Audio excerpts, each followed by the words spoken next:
ఆమేన్. దేవుని యొక్క మహాకృపలో ఈ రీతిగా మరలా మనం కూడుకోవడానికి, దేవుని ఆరాధించడానికి ప్రభు తన ఉన్నతమైన కృప మన ఎడల ఉంచలేదు. అందుని బట్టి సమస్తమైన మహిమయు ఘనత ప్రభావములు దేవునికే చెల్లును గాక. ఆమేన్. ఈ సమయంలో దేవుని యొక్క వాక్యాన్ని మనం ధ్యానం చేద్దాం. బైబిల్ గ్రంథంలో నుంచి కొత్త నిబంధన గ్రంథంలో ఒక వాక్య భాగాన్ని మనం ధ్యానం చేద్దాం. యేసయ్య తన పరిచర్య కాలంలో ఎక్కువగా ఆయా ప్రాంతాలకు ప్రయాణించినటువంటి విధానాన్ని కనుక మనం చూసినట్లయితే ఆయన దోణిలు ఎక్కువగా ఉపయోగించాడు. ఆయా ప్రాంతాలకు వెళ్ళేటప్పుడు దేనిని దోణి అంటే పడవ, ఎక్కువగా పడవను ఉపయోగించినట్లుగా. పడవలు, గలిలయ సముద్రం ఉంది. ఆ గలిలయ సముద్రం నుండి యువతల నుంచి అవతలకు వెళ్ళడానికి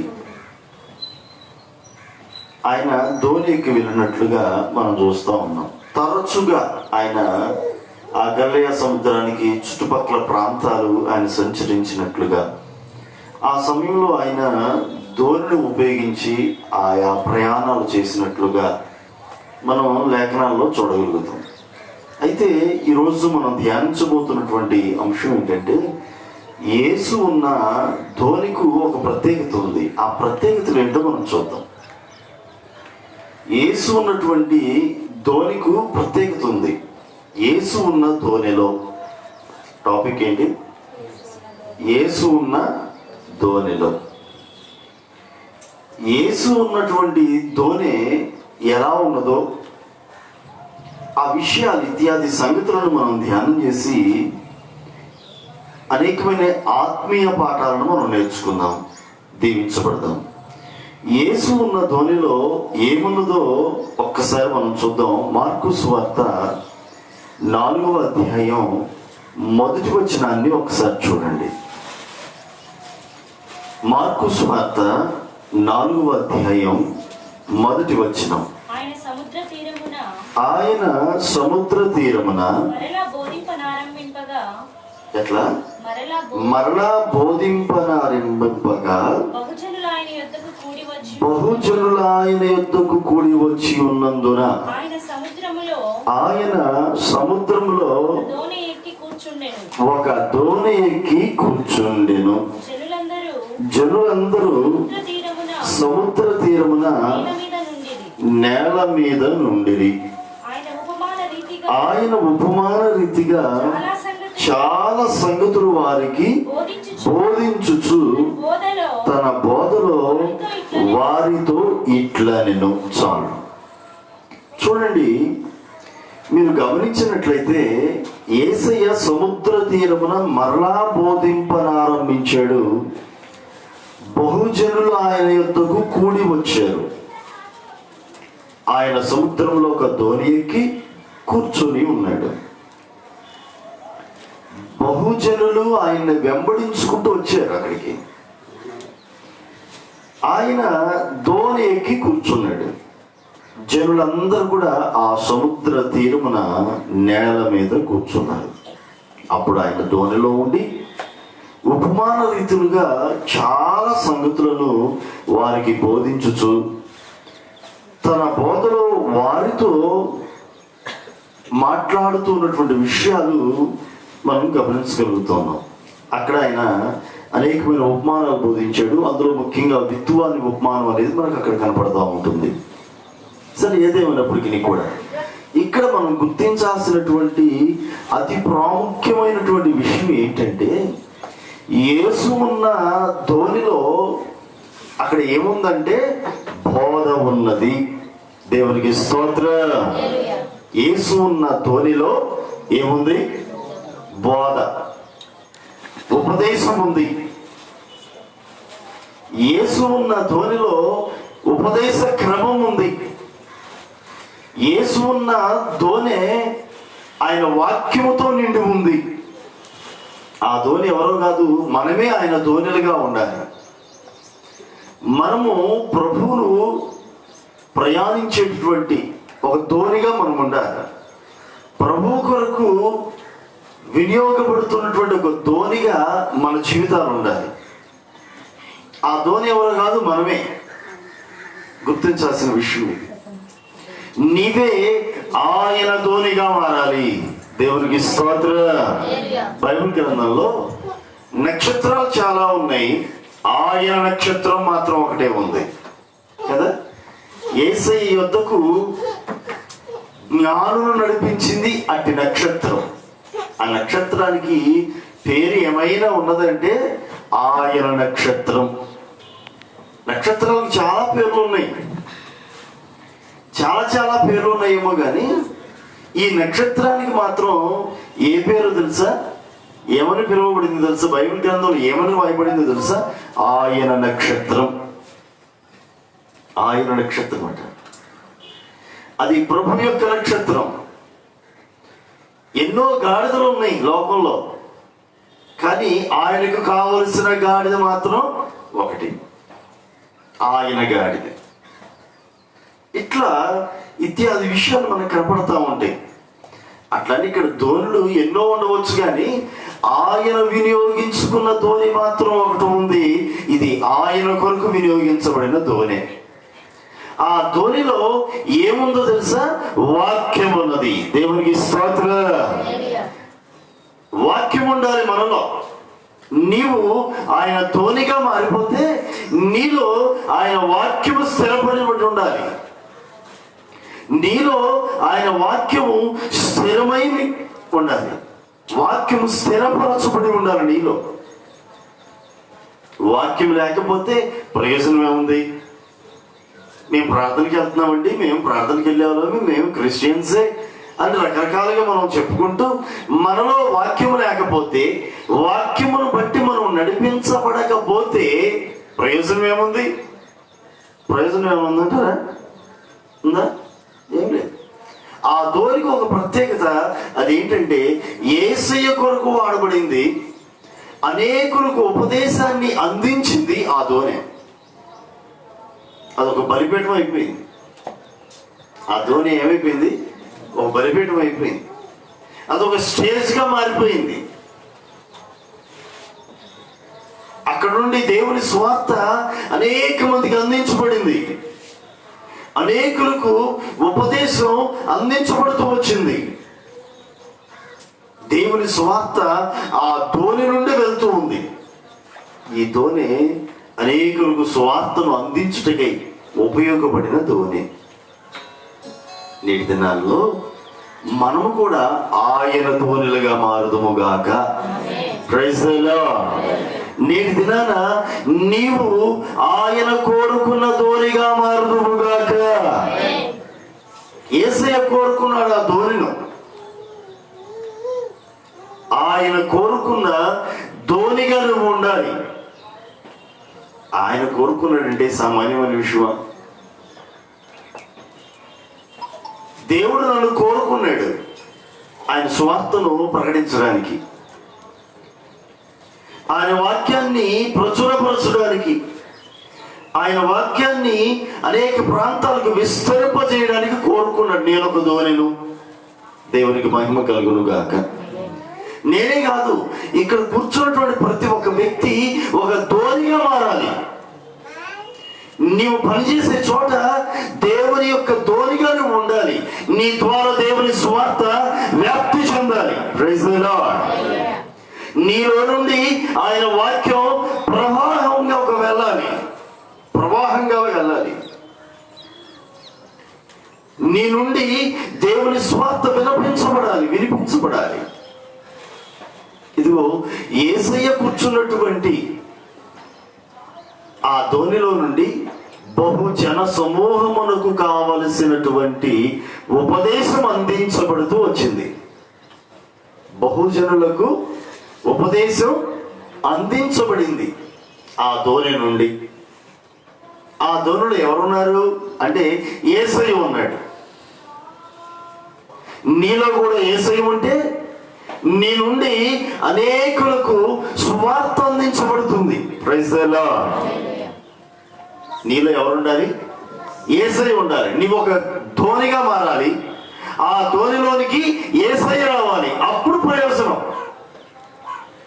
యేసయ్య లేకపోతే ధోనిలో పొట్టి ధోని, అది చేపలు పట్టుకోవడానికి ఉపయోగపడే ఒక ధోని, పిల్లలు ఒడ్డునుంటే కనుక ఆడుకోవడానికి ఉపయోగపడే ఒక ధోని. ఒడ్డునున్నటువంటి ఒక ధోని ఉందనుకోండి, లేకపోతే ఆ పడవ ఆ సముద్రంలో ప్రయాణం చేస్తున్నప్పుడు నేటి దినాల్లో అయితే కనుక మనలాంటి వాళ్ళం కనుక వెళ్తే కనుక సముద్ర తీరానికి ఒక సెల్ఫీ తీసుకోవడానికి ఉపయోగపడింది, అంతేగా ఒక ఫోటోకి పోజ్ ఇవ్వడానికి ఉపయోగపడుతుంది. అంతకు మించి ప్రయోజనం ఇంకా ఉంటుంది. జాలరీ అయితే కనుక చేపలు పట్టుకోవడానికి ఉపయోగించుకుంటాడు. మనం జాలర్లం కాదే, సందర్శకులం కదా, అంతే చూడటానికి వెళ్ళిన వాళ్ళం. మనం ఏం చేస్తాం, ట్రెండ్ మారిపోయింది, సెల్ఫీ. ఎన్ని యాంగిల్స్లో తీయడానికి అవకాశం ఉంటుందో అన్ని యాంగిల్స్లోంచి ఏం చేస్తూ ఉంటాం మనోజు, సెల్ఫీ టెక్, అంతే కదండి. భలే బాగుంది ఈ పడవేదు అని వరుసగా నుంచుంటాం. ఏం వాళ్ళందరం వరుసగా నుంచొని మరి ఫోటో తీసేవాడు ఉండడానికి ఇందులో మళ్ళీ ఆయన సపరేట్గా ఎక్కడ తెస్తామని చెప్పి ఎవరో దారిని పోయి దానయ్యని పిలిచి అయ్యో ఒక స్నాప్ ఒక్క ఫోటో తీయండి అని చెప్పేసి ఏం చెప్తాం, మన సెల్ ఫోన్ తీసుకొని ఆయన చేతిలో పెట్టి, ఆ కెమెరా తీసుకొని ఆయన చేతిలో పెట్టి వరుసగా అందరం నుంచొని తలా ఒక ఫోజ్ ఇస్తాం. ఫోజులు ఎత్తా ఉంటారు కదా, 2 ఏళ్ళు అటు పెట్టి 2 ఏళ్ళు ఇటు పెట్టి వంకర పోయిన ఏళ్ళు కదా, చేతులు వంకర, మంచి చేతులు దేవుడు మంచి వేళ్ళు ఇస్తే మన జనాలు ఏం చేస్తున్నారు, వంకరలు పెడుతున్నారు, వంకరలు పోయినటువంటి వేళ్ళు లాగా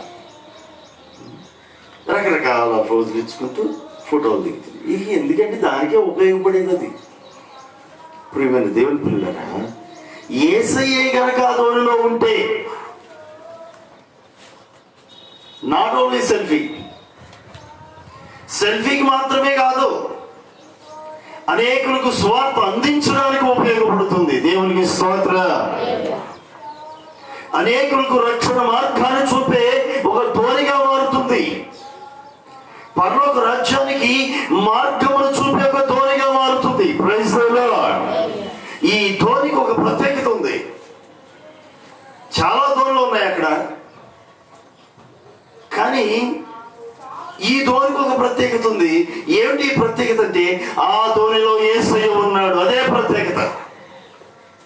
స్పెషల్ ఏంటి? ఓ ధోని ఏమిటి నీ స్పెషల్ అని కనుక తర్వాత అడిగితే ఏముందేమిటి? ఇప్పుడు మీరు చరిత్రలో కనుక మీరు చూసినట్లయితే అరారతు పర్వతం మీద ఈ రోజుకి కూడా నోవాహు ప్రయాణం చేసినటువంటి ఓడ యొక్క ఆనవాలు మనకు కనపడతా ఉంటుంది.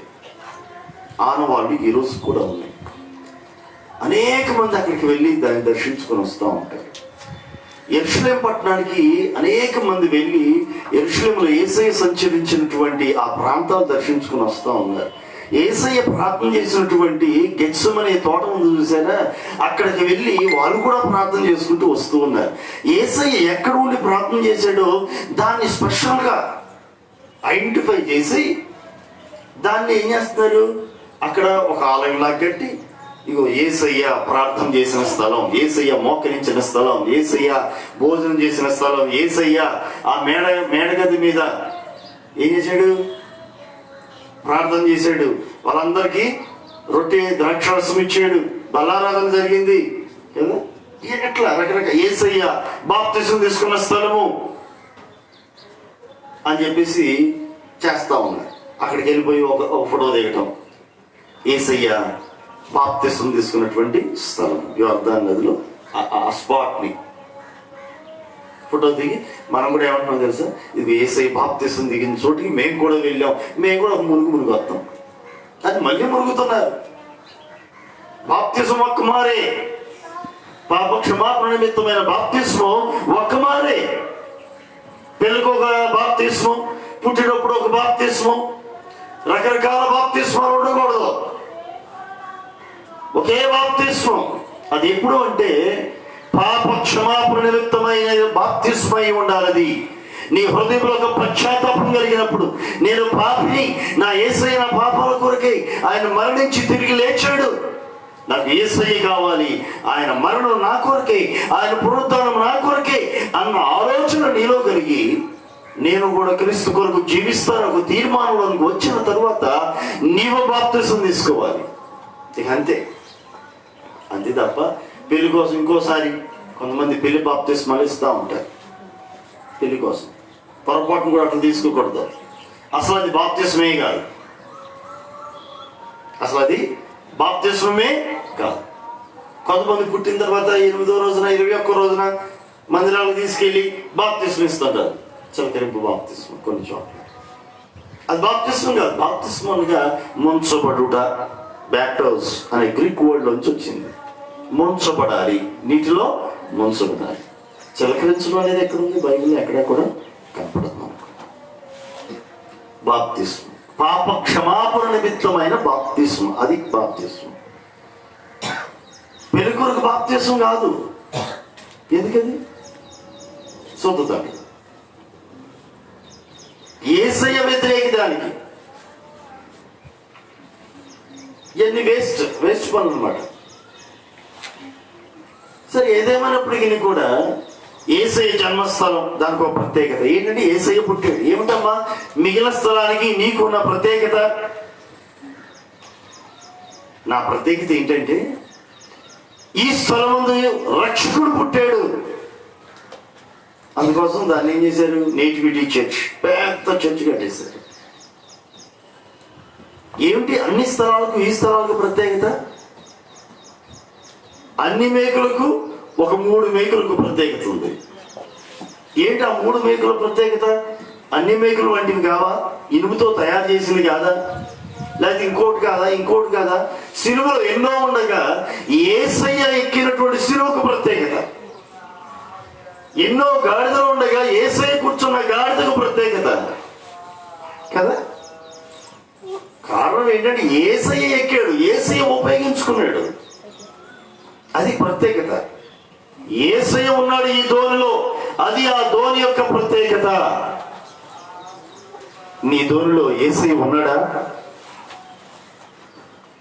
నీ హృదయం అనే ధోనిలో యేసయ్య ఉండాలి. ఈ పగిటి వేళలో పరిశుద్ధాత్మ దేవుడు మనతో మాట్లాడుతున్నాడు. నీ హృదయం అనే ధోనిలో యేసు ఉన్నాడా? యేసు ఉంటే నిశ్చయముగా బోధ కూడా ఉంటుంది. బోధ కూడా ఉండాలి. యేసయ్యే కనుక నీ హృదయంలో ఉంటే ఉపదేశం ఉంటుంది, ఉపదేశానుసారంగా నీవు నడుచుకుంటావు. వాక్యం ఉంటుంది, వాక్యానుసారంగా నీవు నడుచుకుంటూ ఉంటావు. వాక్యాన్ని వెంబడించగలుగుతున్నావా? నీ హృదయంలో వాక్యం ఉంటే ఆ వాక్యమే నిన్ను నడిపిస్తుంది సర్వసత్యములోనికి. అర్థమైంది? అటు ఇటు పరిగెత్తాల్సిన పని లేదు. అప్పుడు వాక్యమే నిన్ను నడిపిస్తుంది సర్వసత్యములోనికి. ఇందుకోసం వాళ్ళ దగ్గరికి వీళ్ళ దగ్గరికి పరుగులెత్తాల్సిన అవసరం లేదు, ఎటో పరుగులెత్తాల్సిన అవసరం లేదు.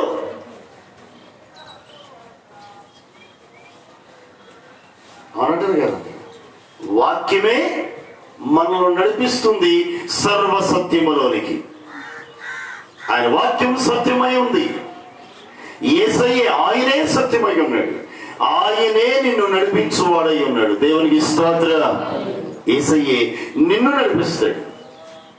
ఒక ఆశీర్వాదకరమైన మార్గంలో ఆయన నిన్ను నడిపించడం కొరకు ఇష్టపడుతున్నాడు. వాక్యమే ప్రభు అయిన వాక్యం. యోహాను సువార్త మనం చూసినట్లయితే 1వ అధ్యాయంలో మనకు కనపడుతుంది. ఆదియందు వాక్యం ఉండెను, వాక్యము దేవుని యొద్ద ఉండెను, వాక్యమే దేవుడై ఉండెను.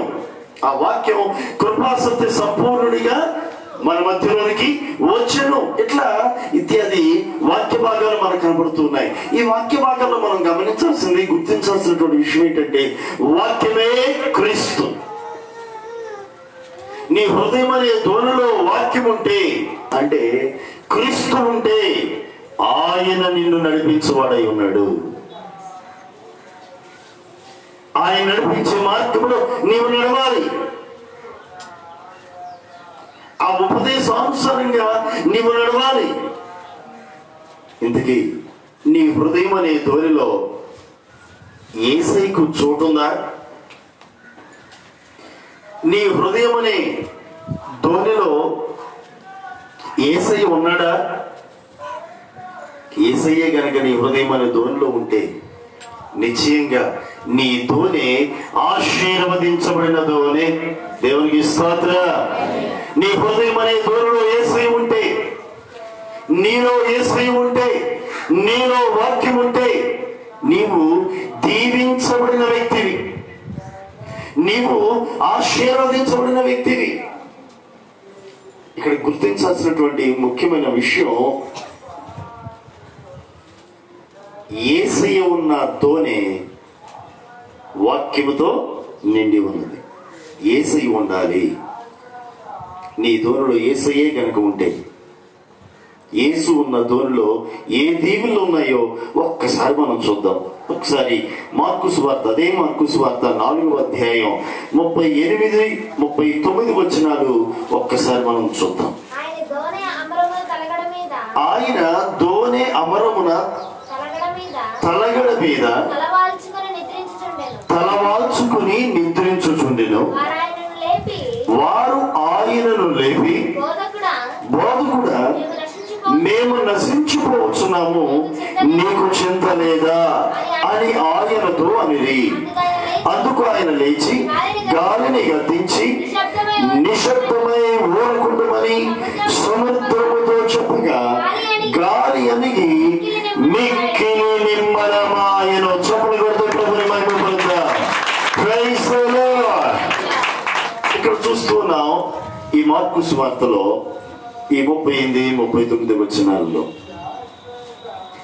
ఇదిగో ఒక ధోని ప్రయాణం చేసుకుంటూ వెళ్తూ ఉంది. ఆ ధోనిలో యేసయ్య ఉన్నాడు. అమరమున కదా అక్కడ రాసి ఉంది, ధోని అమరమున తలగడ మీద తలవాల్చుకుని నిద్రించుచుండెను. ఎక్కడ నిద్రపోతున్నాడు యేసయ్య? ఎక్కడ? ధోని అమరమున పడుకున్నాడు. అలసిన రీతిగా పడుకున్నాడు. విచిత్రమైన సంగతి ఏంటో తెలుసా?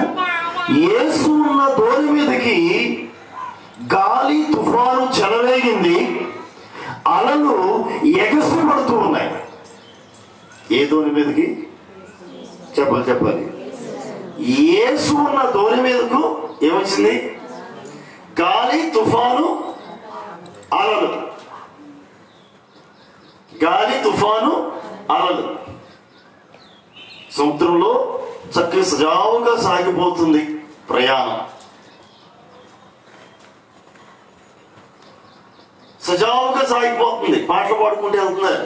ఆనందయాత్ర ఇది ఆత్మీయ యాత్ర అని పాటలు పాడుకుంటూ వెళ్తున్నారు. ఉత్సాహగా నమ్ము చేసేద్దాము, టెంకటికు డ్రమ్ కొట్టుకుంటూ, మరో పక్క ఏం పాటలు పాడుకుంటూ ఉత్సాహంగా సాగిపోతుంది ప్రయాణం. అంతే కదండి, సముద్రం మీద ప్రయాణం అంటే ఉత్సాహమే కదా, సంతోషమే కదా. నిద్ర ఎక్కడ పట్టింది? అవన్నీ చూడాలనిపిస్తూ ఉంటుంది. చల్లటి గాలు వస్తూ ఉంటాయి, ఎంతో హ్యాపీగా ఉంటుంది. మొత్తానికి ఈ పడవలో వీళ్ళు ప్రయాణం చేసుకుంటూ వెళ్తున్నారు. హ్యాపీగా ఉంది. వీళ్ళు పాట పాడుకుంటున్నారు. పాడుకుంటారా అబ్బాయిలు? స్తుతించి ఆరాధిస్తూ ఉన్నారు.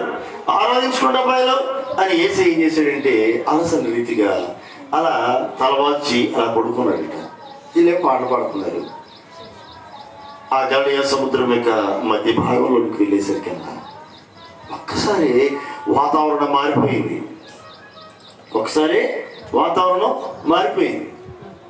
నిన్న సాయంకాలం లింగాల ప్రాంతం బయలుదేరి ప్రార్థనకి. ఇక్కడ బయలుదేరేటప్పుడు తిమోతేడు అయ్యా కారు తీసుకెళ్ళరా అన్నాడు. ఎందుకనే అక్కడనే కదా, కారు ఎందుకులే, బైక్ మీద వచ్చేద్దాంలే, వాతావరణం బాగానే ఉందిగా అని పైకి చూసి అన్నా. జట్కిని ఏమైనా తీసుకెళ్తారా అంటే పొరపాటున వర్షం ఏమైనా వస్తే, అబ్బాయి అసలు ఎండ వస్తుంది, వర్షం ఏమొచ్చింది, వాతావరణం బాగానే ఉందిగా, జట్కిని వద్ద ఏం అక్కర్లా, హెల్మెట్ ఒకటి చాలే నాయన అని హెల్మెట్ తీసుకొని వాటర్ బాటిల్ ఒకటి తీసుకొని బైబిల్ బ్యాగ్లో పెట్టుకొని బండిలో బయలుదేరా. ఈ బయలుదేరి అటు నుంచి అటు మెయిన్ రోడ్ ఎక్కేసరికి వాతావరణం నల్లగా మబ్బులు పట్టి ఎదురవుతుంది. ఏంటో బాబు ఇంటి దగ్గర బయలుదేరినప్పుడు చూస్తేనేమో ఎండ ఉంది, ఇటు చూస్తేనేమో మబ్బులు నల్లగా ఉన్నాయి, అయినా అక్కడెక్కడోగా మబ్బులు మన దగ్గర కాదనుకుంటే ఏ రాష్ట్రంలో ఉందో ఆ మబ్బు అనుకొని నేనేం చేశాను, నగరకొండ బయలుదేరి వెళ్ళిపోయాను. బైపాస్ ఎక్కాను లేదో సిటపడ సినికలు స్టార్ట్ అయిపోయింది. అసలు కనుచూపు మేరలు ఎక్కడ కూడా ఆగడానికి చోట్లేదు, ఒక చెట్టు కూడా లేదు ఆ బైపాస్లో, ఒక్క చెట్టు కూడా లేదు కనీసం ఎక్కడ నాగుదామన్నా. ఇక చేసేది ఏముంది, వెనక్కిళ్ళినా తెలుస్తా ముందుకెళ్ళినా తెలుస్తా. వెనక్కి వెళ్ళటం కన్నా ముందుకే ఏమనిపించింది, దర్శనంలో ఆయన అనుకొని ముందుకే పోయాను. కొంచెం దూరం వెళ్ళేసరికల్లా ఆ చెక్ పోస్ట్ దగ్గరికి వెళ్ళేసరికల్లా మళ్ళీ వర్షం ఆగిపోయింది. మళ్ళీ ఇంకొంచెం దూరం వెళ్ళేసరికి మళ్ళీ చినుకులు. ఇది తంతు. అనవసరంగా కారు వేసుకెళ్ళకుండా బండి వేసుకొచ్చాను బాబు అనుకున్నా. అంటే మనం ఎక్కడికైనా బయలుదేరినప్పుడు బాగానే ఉంటుంది, కానీ ప్రయాణం సగంలోకి వెళ్ళేసరికల్లా వాతావరణం ఏమైపోతుంది, మారిపోతుంది. బయలుదేరినప్పుడు ఉన్నటువంటి వాతావరణం సగ దూరం వెళ్ళేసరికల్లా మారిపోతుంది. లేకపోతే కనుక మనం బయలుదేరేటప్పుడే వాతావరణం అననుకూలంగా ఉంది అనుకుంటే అలా ఎందుకు బయలుదేరుతాం?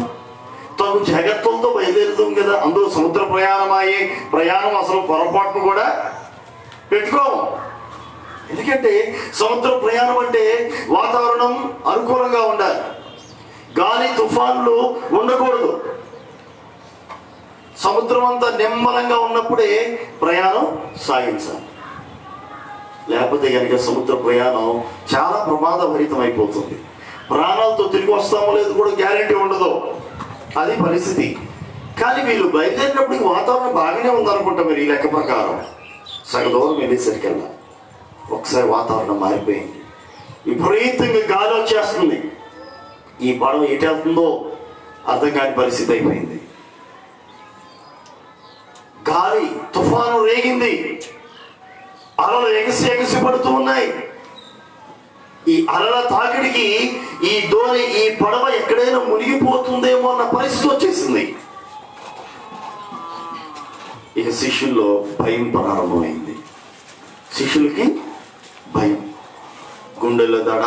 క్షేమంగా గమ్యస్థానాన్ని చేరతామా? క్షేమంగా మనం వెళ్ళగలుగుతామా? ఏంటి మన పరిస్థితి? డౌట్ వచ్చేసింది.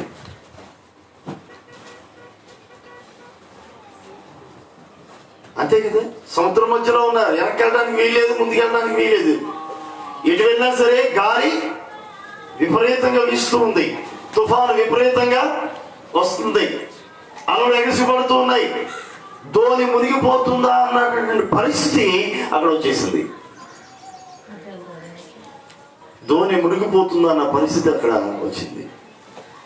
ఇక ఆ పరిస్థితుల్లో ఇక వీళ్ళు ఏం చేయాలో అర్థం కాక గబగబా పరిగెత్తుకుంటూ వచ్చేసారు. ఏసయ్య పడుకొని ఉన్నాడు కదా, వచ్చారు గబగబా ఏసయ్య దగ్గరికి వచ్చి, ప్రభా మేము నశించిపోతున్నాము, నీకు చింత లేదా? ఏసయ్యతో ఈ శిష్యులు అడుగుతూ ఉన్నారు, ప్రభా మేము నశించిపోతున్నాం, నీకు చింత లేదా?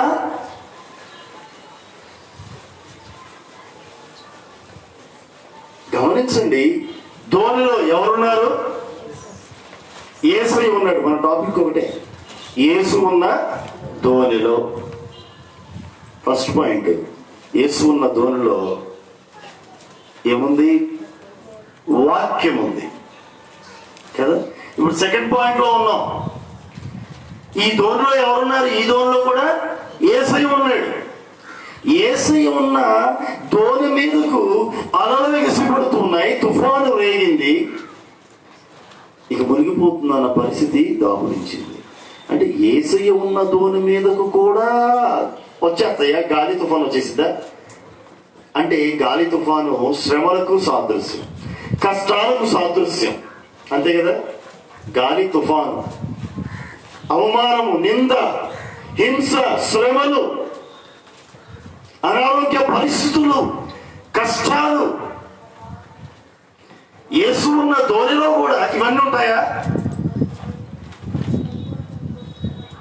యేసయ్యను కలిగి ఉన్న వారికి కష్టాలు శ్రమలు వస్తాయా?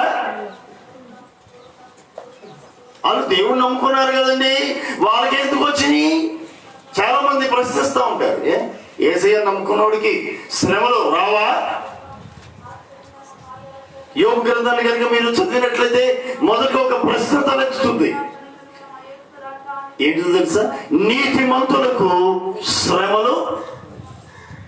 అంతేగా, దేవుడే సాక్ష్యం ఇచ్చాడు యోబుని గురించి. యథార్థవంతుడు, నీతిమంతుడు, యథార్థవర్తనుడు, దేవుని యందు భయభక్తులు కలిగిన వాడు. అతని గురించి దేవుడే సాక్ష్యం ఇచ్చాడు యోబు గ్రంథం 1వ అధ్యాయంలో. ఇలాంటి నీతిమంతునికి శ్రమలు ఎందుకు వచ్చాయి? నీతిమంతునికి శ్రమలు ఎందుకు? యోసేపు దేవుని కొరకు, నీతి కొరకు నిలిచాడు. దేవుని యందు భయభక్తులు కలిగి ఉన్న వ్యక్తిగా ఉన్నాడు. నీతి కొరకు బ్రతికాడు, పరిశుద్ధత కొరకు బ్రతికాడు. తత్ఫలితంగా అతనికి చెరసాల, అతనికి శ్రమలు, అవమానము, నిందలు, చేయని నేరం మోపబడింది. నీతిమంతుడే. ఈ నీతిమంతుడికి ఈ శ్రమలు ఏంటి మరి? వాడు ఏదో తప్పు చేసి ఉంటాడండి, ఏదో పాపం చేసినట్టున్నాడు, అందుకే వచ్చినాయి. లేదా ఇంత ప్రార్థన చేసేవాడికి కూడా ఎప్పుడు దేవుడా దేవుడా అంటాడు, ఎప్పుడు ఉపవాస ప్రార్థనలు అంటారు. అన్ని శ్రమలు వీళ్ళకే, అన్ని కష్టాలు వీళ్ళకే, అన్ని నష్టాలు కూడా వీళ్ళకే. వీళ్ళు నిజంగా ప్రార్థన చేస్తున్నారా? ఇన్ని ప్రార్థన చేస్తున్నా, ఇన్ని ఉపవాసాలు ఉంటున్నా, వీళ్ళకే శ్రమలు ఎందుకు? వీళ్ళకే కష్టాలు ఎందుకు? వీళ్ళకి అవమానాలు, నిందలు రావా? ఈ ధోనిలో ఎవరున్నారు చెప్పాలి? యేసయ్య ఉన్నాడు. యేసయ్య ఉన్న ధోని మీద అలలు వచ్చాయా రాలేదా? గాలి తుఫాను వచ్చిందా రాలేదా? వచ్చింది, కానీ ఏమీ చేయలేకపోయింది. చప్పుడు వచ్చాయి, గాలి తుఫాను వచ్చాయి, శ్రమలు వచ్చాయి, శోధనలు వచ్చాయి, నిందలు వచ్చాయి, కానీ ఏమీ చేయలేకపోయాయి. హల్లెలూయా. అనారోగ్య పరిస్థితులు వచ్చాయి, కానీ ఆ రోగం ఏమీ చేయలేకపోయింది యోబుని. అన్ని కోల్పోయాడు, నష్టపోయాడు. నష్టాలు రావని నేను అంటలేదు, నష్టాలు యోబుని, యోబు యొక్క విశ్వాసాన్ని ఏమీ చేయలేకపోయాయి. ఆ తర్వాత చివరి అధ్యాయంలో కనుక మనం చూసినట్లయితే యోబు గ్రంథంలో గత కాలం అతడు కలిగి ఉన్న దానికన్నా దేవుడు రెండంతలుగా ఆశీర్వదించినట్లుగా మనం చూడగలుగుతాం. ఇప్పుడు మొదటిగా వేసిన ప్రశ్నకు సమాధానం చివరిలో దొరుకుతుంది. నీతిమంతునికి శ్రమలు ఎందుకు? మొదటి అధ్యాయంలో మనకు శ్రమలు ఎందుకు? నీతిమంతుడు కదండి, ఎందుకు ఈ శ్రమలు అని ఒక ప్రశ్న మనలో ఉదయిస్తుంది. దానికి సమాధానం చివరి అధ్యాయంలో కనపడుతుంది. నీతిమంతునికి శ్రమలు ఎందుకు? ఇప్పుడు రెండంతల ఆశీర్వాదం పొందుకోవడానికి. Praise the Lord. నీవు శ్రమ అనుభవిస్తున్నట్లుగా అనిపిస్తుందా? అయితే నీ కొరకు రెండంతల ఆశీర్వాదం సిద్ధంగా ఉంది. Praise the Lord. నా దేవుని ఆశీర్వాదం నీ కొరకు సిద్ధంగా ఉంది. Double portion blessings, double portion blessings, రెండంతల ఆశీర్వాదం. నీతిమంతునికి నిందలు ఎందుకు? నీతిమంతునికి అవమానం ఎందుకు? నీతిమంతునికి కదా కీడు ఎందుకు? యోసేపు చరిత్ర కింద చదివితే ఆ చివరి అధ్యాయంలో రాసి ఉంటుంది, మీరైతే నాకు కీడు చేయ తలపెట్టారేమో కానీ దేవుడు దాన్ని మేలుగా మార్చాడు. Praise the Lord. అనేకులకు ఆహారం పంచిపెట్టినట్లుగా మేలుగా దాన్ని దేవుడు చేశాడు. మీరైతే ఏం చేయ తలపెట్టారు? కీడు చేయ తలపెట్టారేమో, కీడు చేద్దాం అనుకున్నారు, కానీ దేవుడు దాన్ని మేలుగా మార్చను. హల్లెలూయా. కీడు అనుభవించుచున్నట్లుగా నీకు ఉన్నదా? అయితే ఇదిగో దేవుని వాక్యం శ్రమిస్తుంది, ఆ కీడును దేవుడు మేలుగా మార్చబోతున్నాడు. హల్లెలూయా. యేసు ఉన్న దోణి మీదకు శ్రమలు, యేసు ఉన్న దోణి మీదకు అలలు ఎసిపడుతూ ఉన్నాయి. యేసు ఉన్న ధోని మీదకైనా అలలు వస్తాయి. అర్థమైందా? మీరు ఏం కంగారు పడక్కర్లా, భయపడాల్సిన పని లేదు. అక్కడ మీరు చదివినట్లయితే ఆ సందర్భాన్ని ఒకసారి జ్ఞాపకం చేసుకుంటే, శిష్యులు వచ్చి ప్రభా మేము నశించిపోతున్నామయ్యా, నీకు చింత లేదా అని లేపారు. యేసయ్య లేచిన వాడు అవునా గాలి తుఫాను వచ్చిందా అవునా అని కంగారు పడ్డా. యేసయ్య కంగారు పడ్డాడా? కంగారు పడ్డా. లేచిన యేసయ్య ఏమన్నాడు తెలుసా? అల్ప విశ్వాసులారా ఎందుకు భయపడుతున్నారు? ఏమన్నాడండి? అల్ప విశ్వాసులారా,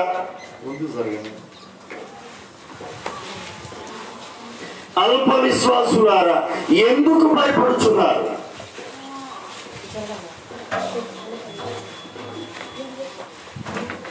శిష్యులే, యేసయ్యను వెంబడిస్తున్న శిష్యులే, మనుషులేగా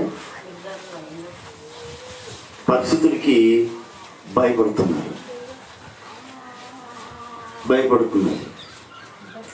అక్కడ యేసయ్య ఉపయోగించిన ఒక పదం ఉంది, అదేంటంటే అల్ప విశ్వాసులారా అన్నాడు.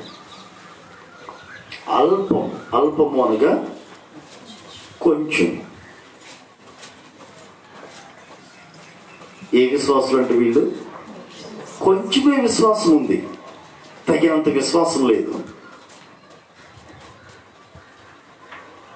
వీరి విశ్వాసం ఈ శ్రమంలో వీరికి ధైర్యాన్ని కలుగు చేయలేదు. అర్థమైందా? వీరి విశ్వాసం ఈ గాలి తుఫానులో వీరికి ధైర్యాన్ని పుట్టించలేదు. అరే మాతో యేసయ్య ఉన్నాడే, ఉన్నవాడు సామాన్యుడా, ఉన్నవాడు నరుడా, సర్వ సృష్టికర్త. Praise the Lord. తమతో కూడా ఉన్నవాడు ఎవరు? సర్వ సృష్టికర్త. నోటి మాట చేత అఖిల బ్రహ్మాండమును సృష్టించిన సృష్టికర్తే తమతో కూడా ఉన్నాడు.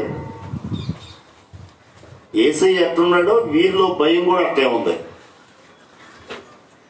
యేసయ్య ఉన్నాడు ఒక ప్రక్కన, అంతకుమించి వీరి హృదయంలో భయం కూడా ఉంది. విశ్వాసం లేదు కాబట్టి భయం, తగినంత విశ్వాసం లేనందువలన వీరిలో భయం కలిగింది. పరిపూర్ణమైన విశ్వాసాన్ని కలిగి ఉంటే, దేవుడు మాతో ఉన్నాడు మాకేంటి అన్న ధైర్యం కలిగి ఉంటే భయపడతారా? గాలి తుఫానుకు భయపడతారా? శ్రమలకు భయపడతారా? కంగారు పడతారా? మేము నశించిపోతున్నాం అంటారా? అంటారా? షడ్రక్ మెషక్ అబేద్నెగోలు ఏమన్నారు? మేము నశించదము. అసలు దీని గురించి నీకు ప్రత్యుత్తరం ఇవ్వాల్సినటువంటి అవసరం అగత్యం మాకు లేదా అని నీకు సమాధానం చెప్పడం ఏంటి? అసలు అగ్నిగుండం పాలు అయినా పర్లా, ఇస్తేనంటదు నేను నశించదను. రాజు ఎదుటికి వెలుట రాజాజ్ఞకు శాసనాలకు విరోధమే అయినప్పటికీ, రూల్స్ కి వ్యతిరేకమే అయినప్పటికీ నేను వెళ్తాను. అయితే నా కొరకు మీరు ఒక 3 దినాలు ఉపవాసం ఉండి ప్రార్థన చేయండి. నేను నా చెరుకెత్తలను అంతఃపురంలో ఉండి ఉపవసించి ప్రార్థన చేస్తాం. బయట ఉన్నటువంటి మీరు కూడా ఉపవాసం ఉండి ప్రార్థన చేయండి.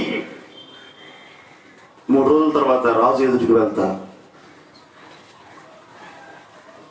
నేను బ్రతికానా, నా ప్రజలైన మిమ్మల్ని కూడా బ్రతికించుకుంటా. చచ్చిపోయాను అనుకోండి, ఇక నేనేం చేయలేను. భయపడలా, రాజు ఎదుటికి వెళ్ళడానికి భయపడలా. నేను నశించదను అని ఆనందే. ఈ షడ్రక్ మెషక్ అబేద్నెగోలేమో అసలు నీకు ప్రత్యుత్తరం ఇవ్వాల్సిన అవసరమే లేదు. మా దేవుడు మిక్కిలి వేడిమి గల అగ్నిగుండం నుంచి రక్షించుటకు సమర్థుడు. ఒకవేళ రక్షించకపోయినా నీవు నిలవబెట్టిన ఆ ప్రతిమకు మాత్రమే మొక్కని కాక మొక్కం అన్నారు. Praise the Lord. భయపడ్డారా? భయపడ్డా. యేసు ఉన్న ధోనిలో గాలి తుఫాను ఉంది, అలలు ఎగిసిపడుతూ ఉన్నాయి, శ్రమ ఉంది, కష్టం ఉంది, నిందలున్నాయి, అవమానం ఉంది, కీడుంది. ఎన్నున్నా భయము ఉండదు. హల్లెలూయా. ఏముండదు? భయం ఉండకూడదు.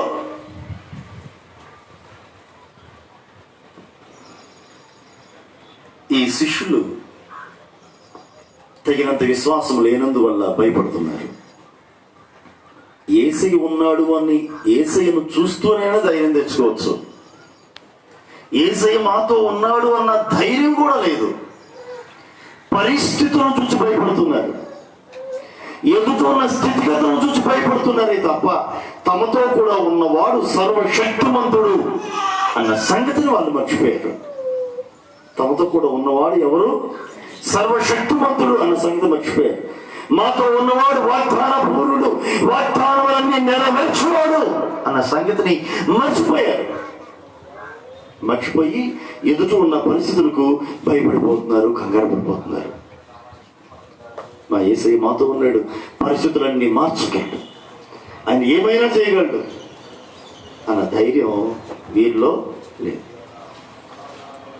గాలి తుఫాన్ అయినా అనిచొచ్చేమో కానీ మనసులో ఉన్న అల్ప విశ్వాసాన్ని తీయడం కష్టమైపోతుందండి. యేసయ్య లేచి వారిని గద్దించి ఆ తర్వాత గాలి తుఫానుని ఆయన గద్దింపగా అది మిక్కిలి నిమ్మలమాయను అని రాసింది. Praise the Lord. అది మిక్కిలి నిమ్మలమాయను, ప్రశాంతమైపోయింది, కామ్ అయిపోయింది. అప్పటి వరకు అల్ల కొల్లోలంగా ఉన్నదంతా ఏమైపోయింది? మారిపోయిందండి.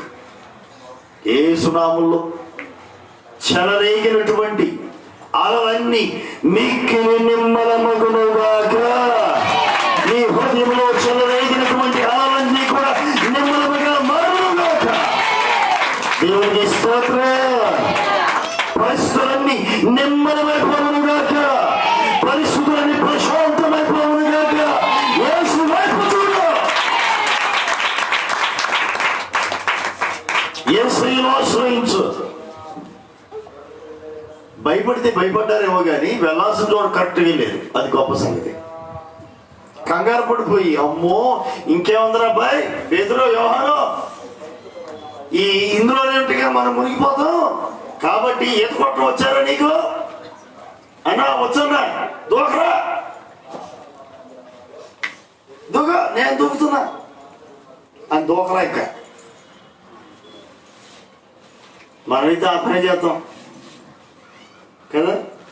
కంగారు పడిపోయి అమ్మో యేసయ్య చూస్తే యేసయ్య కూడా మునిగిపోయేటట్టున్నాడు కాబట్టి ఆయనే మనల్ని రక్షించలేడు, ఆయనకి దిక్కుదేవాలని లేదు, మనం వెళ్తే ఇక మనకేం చేస్తాడు ఆయన కదా.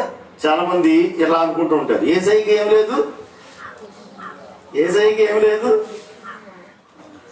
దిక్కు లేదు, ఆయన మునిగిపోయేటట్టున్నాడు. ఇప్పుడు ఆయన దగ్గరికి వెళ్ళి నాకు సహాయం చేయ్యా, ప్రభా నా కొరకు ప్రార్థన చేయను, ఆయన పాస్టర్ గారిని ప్రార్థన చేయండి అండి, ఆయనకే దిక్కు లేదురా. ఇప్పుడు ఆయన దగ్గర మనం వెళ్ళి ఏం ప్రార్థన చేయించుకుంటాం? ఆయనకి ఏం లేదట, ఆయనకే దిక్కు లేదు. మనం ఆయనతో ప్రార్థన చేయించుకోవడం ఉపయోగమే ఉంది కదా. అమరమును ఆయన తలగడగా చేసుకుని నిద్రపోతున్నాడు.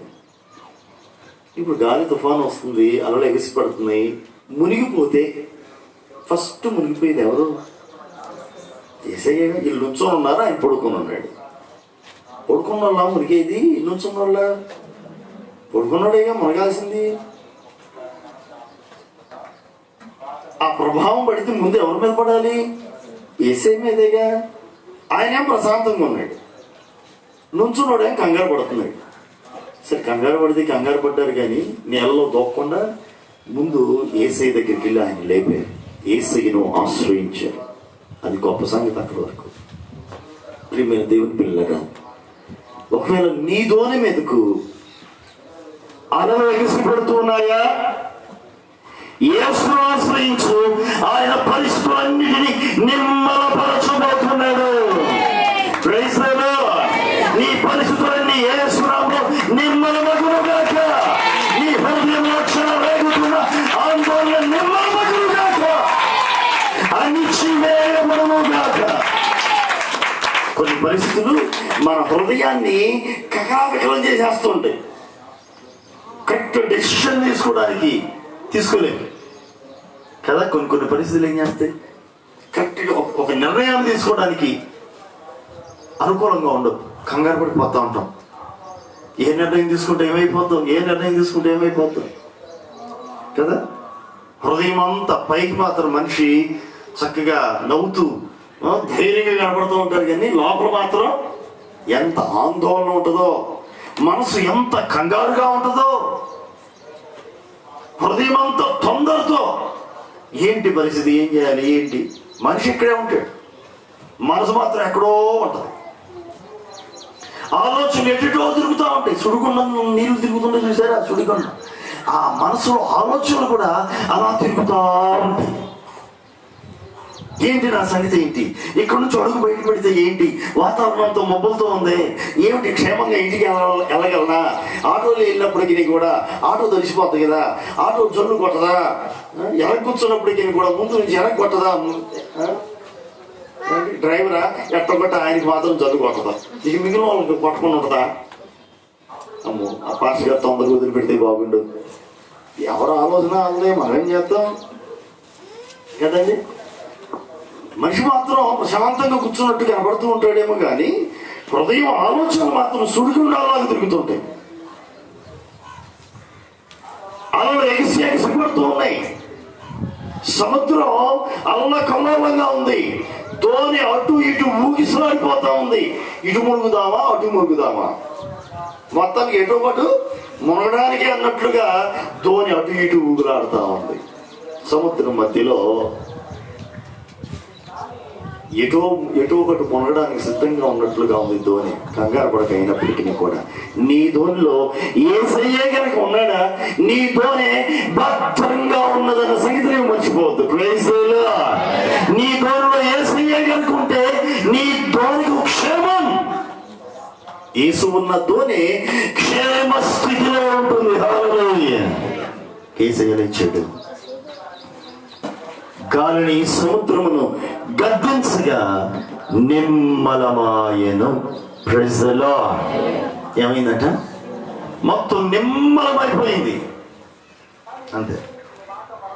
ధోని చక్కగా ప్రయాణం చేసుకుంటూ వెళ్ళిపోయింది, ప్రశాంతంగా వెళ్ళిపోయింది. Praise the Lord. ప్రియమైన దేవుని పిల్లలారా, నీ ధోనిలో యేసయ్య ఉంటే, నీ హృదయం అనే ధోనిలో యేసయ్య కనుక ఉంటే, ఎన్ని అలలు ఎగసి పడుతూ ఉన్నప్పటికీ నీ ధోనిను ముంచి వేయలేవు. ఎన్ని శ్రమలు నీ పైన పడుతూ ఉన్నప్పటికీ ఆ శ్రమలు నిన్ను ఏమీ చేయలేవు. ఎన్ని సమస్యలు నీ మీదకి పొర్లుతూ ఉన్నప్పటికీ, పొర్లి పారి వస్తూ ఉన్నప్పటికీ, నీళ్ళ ప్రవాహం వలె శ్రమలు పొర్లి పారుతూ ఉన్నప్పటికీ అవి నిన్ను ముంచజాలవు. హల్లెలూయా. అవి నిన్ను ముంచివేయలేవు.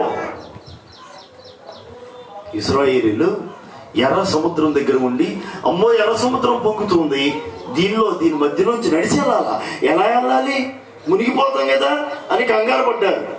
మునిగిపోయారా? ఎర్ర సముద్రంలో మునిగిపోయారా ఇశ్రాయేలీయులు? లేదే. వీరు వెళ్ళడానికి కావలసిన త్రోవను దేవుడు ఏర్పాటు చేశాడు. Praise the Lord. నీ కొరకు ఆ రీతిగా దేవుడు సరళము చేయునుగాక. నీ కొరకు త్రోవను సరళము చేయునుగాక. నీ కొరకు పరిస్థితులను సరళము చేయునుగాక. నీ కొరకే సముద్రం నిమ్మలమగునుగాక. పరిస్థితులన్నీ నిమ్మలమైపోయే రోజులు దేవుడు నీకు ఇచ్చునుగా. నీవు నమ్ము. ఎగసి పడుతున్నా అలా ఇప్పుడే నిమ్మలమైపోతున్నాయి.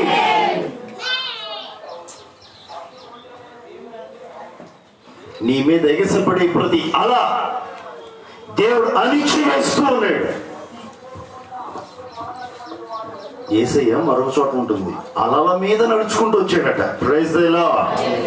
ఏ అలనైతే మనం చూసి భయపడుతున్నామో ఆ అల ఎక్కడుందో తెలుసా? యేసయ్యకు పాదాల కింద ఉంది. ప్రకృతి ఆయన మాటకు లోబడుతుంది.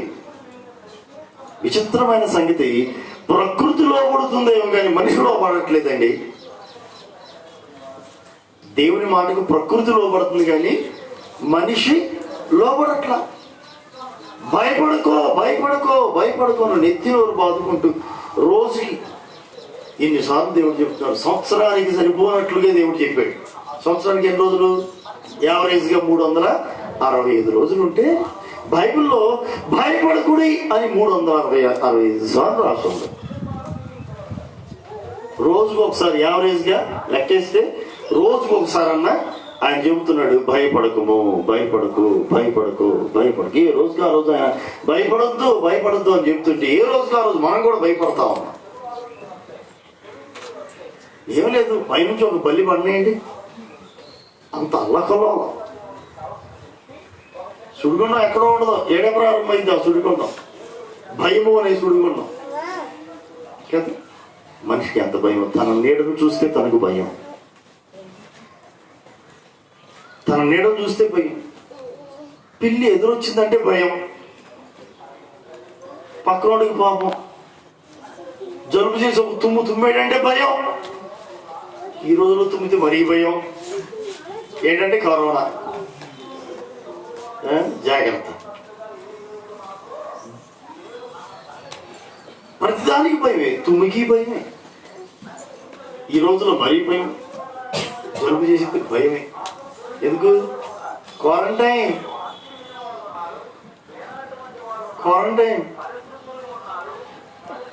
దగ్గు, తుమ్ము, జ్వరం, సింటమ్స్ ఎట్లాంటి ఏమైనా కనపడినాయా? ఇంకేమీ లేదు, ఇంతే సంగతులు. భయం, ప్రతి దానికి మనిషి భయమే. దేవుడు అంటాడు, భయపడకు భయపడకు భయపడుకుని ఎన్ని పర్యాయాలు చెబుతూ ఉన్నాడు. మనం భయపడాల్సిన పని లేదు. నీవున్న ధోనిలో యేసయ్య కూడా ఉన్నాడు.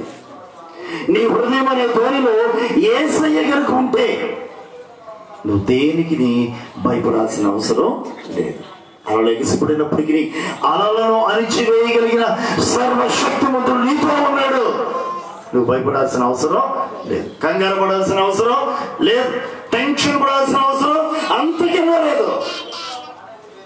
ఆయనే నీకు బోధన చేస్తూ, బోధిస్తూ, నీకు ఉపదేశం చేస్తూ ఆయన నిన్ను నడిపించునుగాక.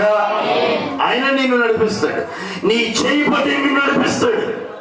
నువ్వు కంగారు పడకు, ఆయన నడిపించుతున్న ఆ మార్గంలో ధైర్యంగా వెళ్ళు. దేవుణ్ణి ముందు పెట్టుకో. ప్రభా, నిన్ను చూసి నేను ధైర్యంగా అడుగు ముందుకు వేస్తున్నానయ్యా, నీవు నన్ను నడిపించు, మీ చిత్తాన్ని నా జీవితంలో నెరవేర్చు అని అడుగు ముందుకే. పరిస్థితుల వైపు చూసి భయపడద్దు, మనుషులను చూసి భయపడద్దు, కంగారు పడద్దు, ఆలోచించక్కర్లా. దేవుడు నీతో ఉన్నాడు. The Lord is be with you. ప్రభు నీకు తోడై ఉన్నాడు. అడుగుల ముందుకు వేసుకుంటూ వెళ్ళు, కంగారు పడకు. యేసు ఉన్న ధోనిలో శ్రమలో ఉన్న ఆ ధోనికి అలలు ఎగిసిపడిన ఆ ధోనిలో యేసయ్య ఉన్నాడు కనుక ఆ అలలు ఆ ధోనిను ఏమీ చేయలేకపోయాయి. యేసయ్య లేచి ఆ అలలను, గాలిని, తుఫానుని గద్దింపగా అవి నిమ్మలమాయను, ప్రశాంతమైపోయాయి. దేవుడు నీ పరిస్థితులను కూడా ప్రశాంతపరచునుగాక. నీ హృదయంలో చెలరేగిన అలలను ఆయన నిమ్మలపరచునుగాక. అంతే, నిమ్మలపరుస్తున్నాడు. నీకు నెమ్మదిని ఆయన దయచేయబోతున్నాడు. దేని కొరకు అయితే ఇంతకాలం నువ్వు టెన్షన్ పడుతున్నావో వాటన్నిటికీ ఒక ముగింపు నా ప్రభు ఈ రోజు ఇచ్చునుగాక. ఎంతో కాలంగా అలలు ఎగిసిపడుతూ ఉండవచ్చు, ఆలోచనలో అలలు ఎగిసిపడుతున్నట్లు ఆలోచనలు ఎగిసిపడతాం. వాటన్నిటికీ ఒక ముగింపును యేసు నామములో దేవుడు నీకు ఇచ్చునుగాక. అలలన్నీ నెమ్మలమగునుగాక. ఆ తొందరలన్నీ నిమ్మలమైపోవాలంటే యేసయ్యను కలిగి ఉండాలి. నీ ధోనిలో ఎవరు ఉండాలి చెప్పాలి, అందరూ చెప్పండి. నీ ధోనిలో యేసయ్య ఉండాలి. నీ ధోనిలో యేసయ్య ఉన్నాడా? ఉంటే కనుక మనస్ఫూర్తిగా గుడ్ల మీద చేపెట్టుకుని నా ధోనిలో యేసయ్య ఉన్నాడు. ఏ ధోని? హృదయం అనే నీలో యేసయ్య ఉన్నాడు. కాబట్టి నీ ఎదుట ఉన్నా, నిన్ను భయపెడుతున్నా, నిన్ను కంగారు పెడుతూ ఉన్నా, దేనికి కూడా నువ్వు ఇక నువ్వు భయపడాల్సిన అవసరం లేదు. వాటన్నిటిని ఆయన నిమ్మలపరచుచున్నాడు. Praise the Lord. ఆయన ఏం చేస్తాడు? నిమ్మలపరచుచున్నాడు. కంగారు పడక, నెమ్మదితో వెళ్ళు, సమాధానంతో వెళ్ళు, సంతోషంతో వెళ్ళు. Praise the Lord. ఎలా వెళ్ళాలి? ఇక్కడ నుంచి వెళ్తూ ఇక నెమ్మదితో వెళ్ళు, సంతోషంతో వెళ్ళు. ప్రభువే నిన్ను నడిపించును గాక. ఆయన నడిపించే విధానం ఎంత గొప్పగా ఉంటుందో, అది ఎంత గొప్ప దీవెనకరంగా ఉంటుందో. యేసు ఉన్న ధోనిలో ఏముందో తెలుసా? భద్రత ఉంది. ఈ ధోనికి ఏముంది ఇప్పుడు చెప్పండి, చెప్పాలి. ఈ ధోనికి ఏముంది? భద్రత ఉంది. ఈ ధోనికి క్షేమం ఉంది. హల్లెలూయా. ఏముందని చెప్పాలి? క్షేమం, క్షేమస్థితి. కంగారు పడకో, నీ ప్రయాణం ముందుకే. వెనకడుగొద్దు. వెనక్కి వెళ్ళారా? ధోని వెనక్కి తిప్పారా? వెనక్కి మళ్ళించారా? లేదు, అడుగు ముందుకే. Praise the Lord. సిలువ వైపు చూస్తూ అడుగులు ముందుకు వేసుకుంటూ వెళ్ళు. ప్రభువే నిన్ను నడిపించును గాక. యేసు ఉన్న ధోని క్షేమ స్థితిలో ఉంది. యేసు ఉన్న ధోనికి ఏముంది? ఆ ధోనిలో క్షేమం ఉంది. అదే సముద్రంలో ఇంకా చాలా ధోనులు ప్రయాణం చేస్తూ ఉండుంటాయి. అనుకుని ఉంటాయా? చేపలు పట్టడానికి వచ్చేవాళ్ళు, చేపలు పట్టడానికి సరదా షికారుకు వచ్చిన వాళ్ళు సరదాగా వాళ్ళు ఉన్నారు. మరి వాళ్ళ సంగతి ఏంటి? వారికి ధైర్యం లేదు, వారికి ఈ క్షేమం లేదు, వారికి నెమ్మది లేదు, వారికి ఆశ్రయ దుర్గము లేదు. వీళ్ళు ఆశ్రయించడానికి యేసయ్య ఉన్నాడు ఆ ధోనిలో. ప్రభా అని అడగడానికి ఎవరున్నారు? యేసయ్య ఉన్నాడు. మరి వాళ్ళకి ఉందా? యేసయ్య ఉన్నాడా? యేసయ్య ఆధారం ఏమన్నా ఉందా? వీళ్ళకన్నా ఆధారంగా యేసయ్య ఉన్నాడు. నీ ఆధారం యేసయ్య అయి ఉండాలి. నీ ఆధారం ఎవరై ఉండాలి? యేసయ్య అయి ఉండాలి. యేసయ్యా నీవే నా ఆధారం, నీకే నా ఆరాధన అని ప్రభుని స్తుతించుకుంటూ, ఆయన ఆరాధించుకుంటూ ధైర్యంగా మనం ముందుకెళ్ళటమే. నీ ఆధారం ఎవరై ఉండాలి? యేసయ్యను ఆధారం చేసుకో, యేసును ఆధారం చేసుకో. పరిస్థితులన్నింటినీ ఆయనే చక్కబెడతాడు. వీళ్ళందరూ యేసయ్యను ఆధారం చేసుకుని ఆయన పాదాల దగ్గరికి వెళ్ళారు. యేసయ్యను ఆధారం చేసుకున్నటువంటి ఈ శిష్యులు క్షేమ స్థితిలో ఉన్నారు. భద్రత ఉందండి ఆ ధోనికి. ఫస్ట్ పాయింట్ ఏంటి? యేసు ఉన్న ధోనిలో ఏముంది? బోధ కదా, వాక్యం ఉంది. నీలో కూడా వాక్యం ఉండాలి, నీలో యేసయ్య ఉండాలి. యేసయ్య నీలో ఉంటే కలిగే లాభాలు, దీవెనలు, ఆశీర్వాదాలు ఏంటంటే, మొదటిగా భద్రత. ఏంటిది? యేసయ్య ఉన్న ధోనికి ఏముంది చెప్పాలి? యేసయ్య ఉన్న ధోనికి ఏముంది? భద్రత. యేసయ్య నీలో ఉన్నాడా? యేసయ్య నాలో ఉన్నాడని ఎంతమంది నమ్ముతున్నారా? అయితే నీకేముంది ఇప్పుడు? ఈ వాక్య లేఖనానుసారంగా నీకు భద్రత ఉంది, క్షేమం ఉంది. నీకేముంది చెప్పాలి? నాకు భద్రత, క్షేమం ఉన్నది. కారణం యేసయ్య ఉన్నాడు నాలో. ఏంటండి అంత ధైర్యం? నా ధైర్యం నా యేసయ్య. నా ధైర్యం ఏంటి? నా యేసయ్య అని నువ్వు చెప్పగలగాలి. సమస్యలు అలల వల్ల ఎగిసిపడుతున్నప్పటికీ యేసయ్యను ఆధారం చేసుకోగలిగితే అలలు అణిచివేయబడటమే తప్ప అలలు నిన్ను అణిచివేయలేదు. అర్థమైందా? అలలే అణిచివేయబడతాయి తప్ప అలల్లో నీవు మునిగిపోవు. కారణం యేసయ్య అలలను అణిచివేయగలడు, అలల మీదే నడవగలిగిన వాడు ఆయన. Praise the Lord. హల్లెలూయా. కనుక నీ ధోనిలో ఎవరు ఉండాలి? యేసయ్య కనుక నీ ధోనిలో ఉంటే నీకు భద్రత, క్షేమం. మరొక మాట, లూకా సువార్త 5వ అధ్యాయం 6వ వచనం. లూకా సువార్త 5వ అధ్యాయం 6వ వచనం. వారు అలాగు చేసి విస్తారమైన చేపలు పట్టిరి. అందుచేత వారు వలలో పిగిలిపోవచ్చు ఉండగా వేరొక దోణిలో ఉన్న తమ పాలివారు వచ్చి తమకు సహాయము చేయవలనని వారికి సంజ్ఞలు చేసిరి. వారు వచ్చి 2 దోణులు మునుగునట్లు నింపిరి. గమనించండి, ఏసీ ఉన్నాడు ఆ దోణిలో. పేతురుతో అన్నాడు, పేతురు నీ దోణిలో లోతుకుపోని అన్నాడు. అప్పటి వరకు బోధించుకుంటూ వచ్చాడు. అయిపోయింది, మీటింగ్ అయిపోయింది, ఆశీర్వాద ప్రార్థన చేశాడు యేసయ్య. తీసుకొచ్చినటువంటి అల్పాహారం అంటే పంచిపెట్టుంటారు మన మీటింగ్లో, అంతే. ప్రార్థన గృహ కోటాలు ఎక్కడ జరిగింది అనుకో, ఇక అందరూ తీసుకుంటారు, ఆశీర్వాద ప్రార్థన అయిపోతుంది, ప్రార్థన చేసుకున్నారు. ఇక అవధారణాలు, ఇక సెలవు, వందనాలమ్మా, 2 వందనాలు వెళ్ళొచ్చు అని చెప్పగానే లెగిసి వెళ్తూ ఉంటాం. అట్లా ఎవరి కాలు వాళ్ళని వెళ్ళిపోతున్నారు. యేసయ్య ఆ దోణి దిగి వెళ్ళిపోవచ్చు కదా, వెళ్ళిపోవచ్చా, వెళ్ళకూడదా? వెళ్ళిపోవచ్చు. కానీ యేసయ్య ఏం చేశాడు తెలుసా? ఆ దోణి యజమానేటువంటి పేతురు నుంచి, పేతురు నీ దోణిను లోతులకు పోని అన్నాడు. ఆయన పనేదో చూసుకుని వెళ్ళకుండా వెళ్ళిపోవచ్చుగా, అంతే కదా.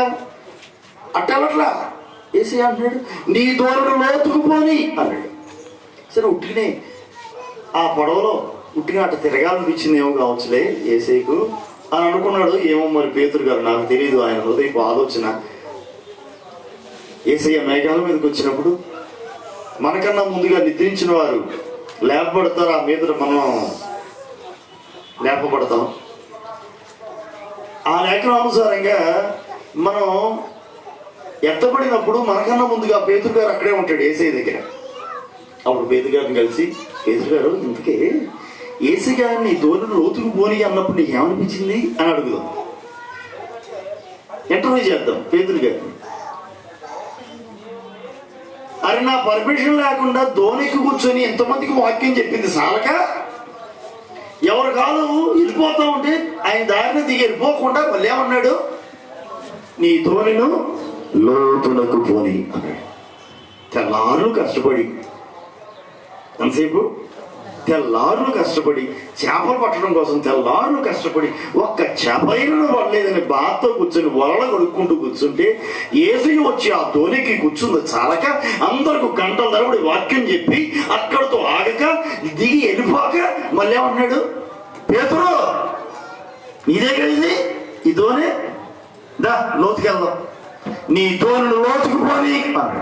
ప్రభువా, తెల్లారులు చేపలు పట్టొచ్చని అలసిపోయాయ్యా, అసలే చేపలు పడలేదని మన ఎత్తు ఉంటే ఎట్లుంటే, అసలే చేపలు పడలేదని మన ఇద. ఇప్పుడు ఇంటికి వెళ్తే పిల్లలు స్నాక్స్ డాడీ ఏమడుగుతారు? నరిసరా పప్పులు డాడీ, పప్పులు అయితే తెచ్చావు. ఏ పప్పులు రా బాబు, తెల్లవాళ్ళు కూర్చున్నా సరే ఒక కిరాయి రాలా,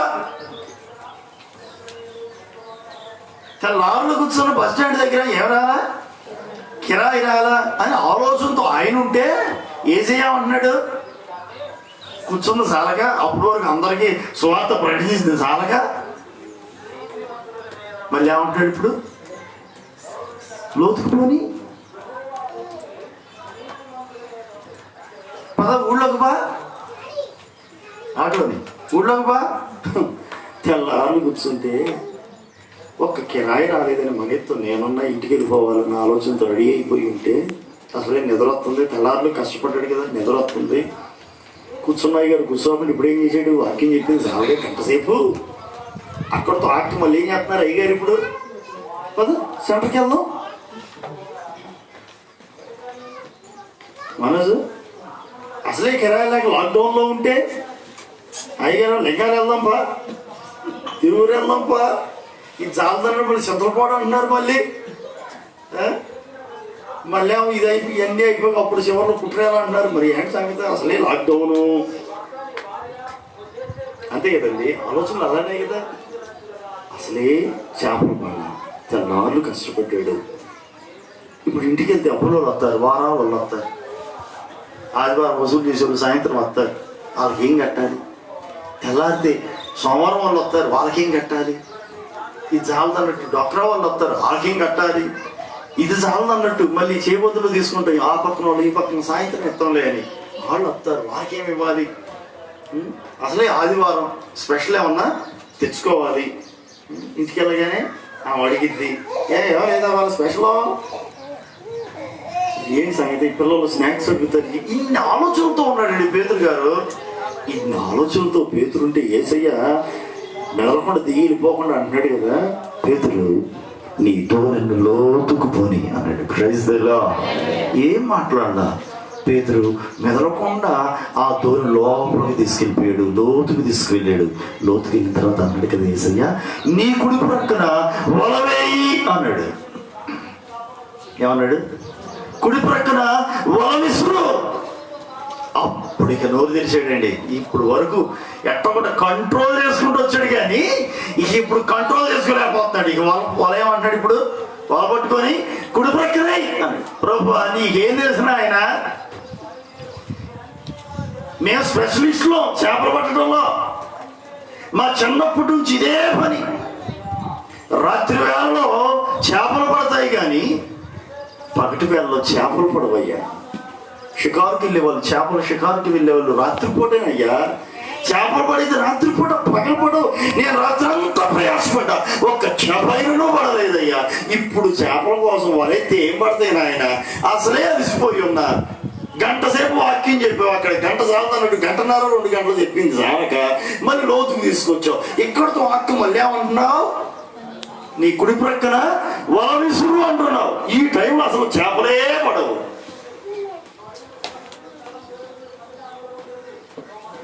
చేపలు పడవయ్యా అని మళ్ళీ అనుకుంటున్నాడు. సర్లే నీ మాట చొప్పున వల విసురు అని వల విసిరాడు. నీ మాట చొప్పున వల విసురుతా వల విసిరాడు. పట్టుకొని లాగుతుంటే లాగలేకపోతున్నాడు. వల లాగుతుంటే రావట్లా. అర్థమైపోయింది, వల నిండా విస్తారమైన చేపలు పడ్డాయన్న సంగతి అర్థమైపోయింది. వెంటనే రే ఆంద్రియా, యోహాను రండి, వల నిండా విస్తారమైన చేపలు పడ్డాయి, నేను లాగలేకపోతున్నాను, రండిరా సహాయానికి. వాళ్ళు కూడా వచ్చారు, వాళ్ళు పట్టుకొని లాగారు. అందరు కలిసి లాగితే అసలు ఆశ్చర్యం ఏంటి చెప్పా, ఈయన పడవ నిండింది చాలక సహాయానికి వచ్చారు. చూసారా, వారి పడవ కూడా నిండేరు. చప్పులు కొడితే ప్రభుని మహిమపరచండి. నీ మాట చొప్పున వల విసురుతా. పేతురు అద్భుతమైన పదాన్ని ఉపయోగించాడు అక్కడ. అన్నాడా? ఏమన్నాడమ్మా? నీ మాట చొప్పున. ఏ మాట చొప్పున? యేసయ్య మాట చొప్పున నువ్వు చేస్తే అది నీకు దీవెన. నీ దోరలో యేసయ్య ఉన్నాడా? ఇదిగో పేతురు దోరలో యేసయ్య ఉన్నాడు. ఆ దోర నిండా విస్తారమైన చేపలు. Praise the Lord. విస్తారమైన చేపలు. నీ ఇంట యేసయ్య ఉన్నాడా? నీ ఇంట్లో సమృద్ధి. నీలో, నీ హృదయంలో యేసయ్య ఉన్నాడా? నీకు సమృద్ధి. నీ వ్యాపారంలో యేసయ్య ఉన్నాడా?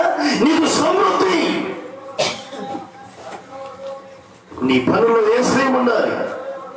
దేవుని సన్నిధి నువ్వు కలిగి ఉండాలి. యేసయ్య ఉన్న ధోనిలో ఏముంది? ఇక్కడ చెప్పాలి, సమృద్ధి. విస్తారమైన చేపలు. యేసయ్య ఉన్న ధోని భద్రత కలిగి ఉంది కదా. దీవెనలు ఏంటి? యేసయ్య ఉన్న ధోనిలో ఏమి దీవెనలు ఉన్నాయి అంటే, మొదటిదిగా క్షేమము, భద్రత. రెండవదిగా సమృద్ధి. Praise the Lord. యేసు ఉన్న దోనిలో ఏముంది? సమృద్ధి. అప్పటి వరకు యేసయ్య దోనిలోనికి ఎక్క ముందు వరకు పేతురు పరిస్థితి ఎలా ఉంది? ఇంటికి వెళ్తే ఎట్లా భార్య పిల్లలు ఎదురొస్తారు, ఏం చేస్తున్నారు అని. అప్పులో వస్తారు, రేపు రా అని చెప్పాక వాళ్ళకి ఏమి ఇవ్వాలి, వాళ్ళకి ఏం సమాధానం చెప్పాలి, ఇవే ఆలోచనలు.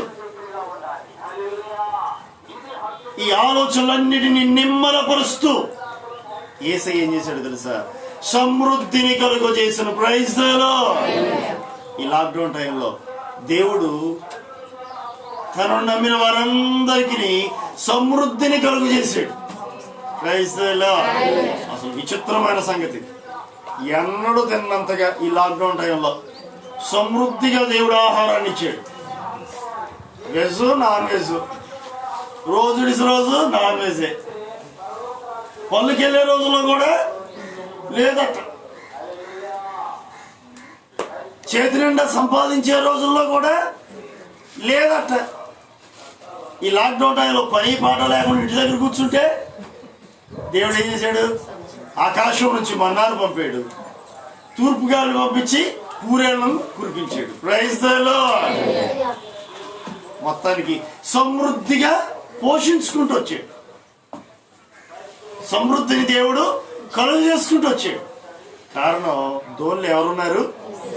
చెప్పాలి ఎవరున్నారు? యేసయ్య ఉన్నటువంటి దోన్లో సమృద్ధి అయిన దీవెనలు. కరువుకి అవకాశం లేదు, కరువుకి ఆస్కారం లేదు. సారేపతిలో ఒక విధవరాలు ఉంది, కరువు కాలం ఆరంభమైంది. ఇక రేపు ఏంటి సంగతి? ఇక రేపు గురించి ఆలోచించే ధైర్యం లేదా?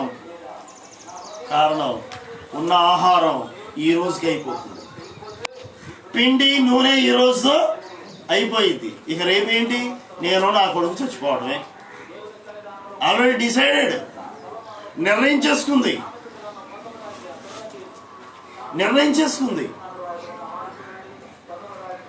ఈ లోపల ఆ ఇంటికి ఎవరైనా తెలుసా? దైవజనుడు వెళ్ళారు. దైవజనుడు వెళ్ళి, అమ్మా తినడానికి ఏమైనా ఉన్నదా? ముందేమో చల్లటి మంచినీళ్ళు ఉంటాయి, అమ్మ ఒక గ్లాసుడు మంచినీళ్ళకి ఏం పోయింది అనుకుంది. పాపం మంచినీళ్ళు తీసుకొద్దాం కదా లోపలికి వెళ్ళింది. అదే చేతులతో కాస్త ఒక రొట్టెను చిన్న అప్పాన్ని చేసి పెట్టమ్మా. నోట్లో ఎడక్కపోయినట్టే అయిపోయింది పరిస్థితి. మంచినీళ్ళు అంటే ఎట్టొకట తీసుకొచ్చిద్దాం లోపలికి వెళ్తే దైవజనుడు ఏమంటున్నారు ఇప్పుడు? అదే చేత్తో ఒక చిన్న అప్పమును చేసి తీసుకొచ్చి ఆ తర్వాత మీరు చేసుకుని తినండి అమ్మా అని. అసలు తొట్టులో ఏముంది? పిండి ఎంత ఉంది? కొంచెము పిండి, బుడ్డిలో నూనె కొంచెమే ఉంది. దీంతో ఒక అప్పం అయింది, ఒక రొట్టె అయింది. దాన్ని తన కొడుకు తిని ఇక రేపు చచ్చిపోదాం అనుకున్నారు. అలాంటి పరిస్థితుల్లో దైవజనుడు ఇప్పుడు వచ్చిన దైవజనుడు నాకు ఒక అప్పం చేసి పెట్టు అన్నాడు. ఇప్పుడు ఈయన గనక ఆ ఉన్న కొంచెం పిండితో నూనెతో రొట్టె చేసి పెడితే వీళ్ళు రేపటి వరకు ఆగక్కర్లా,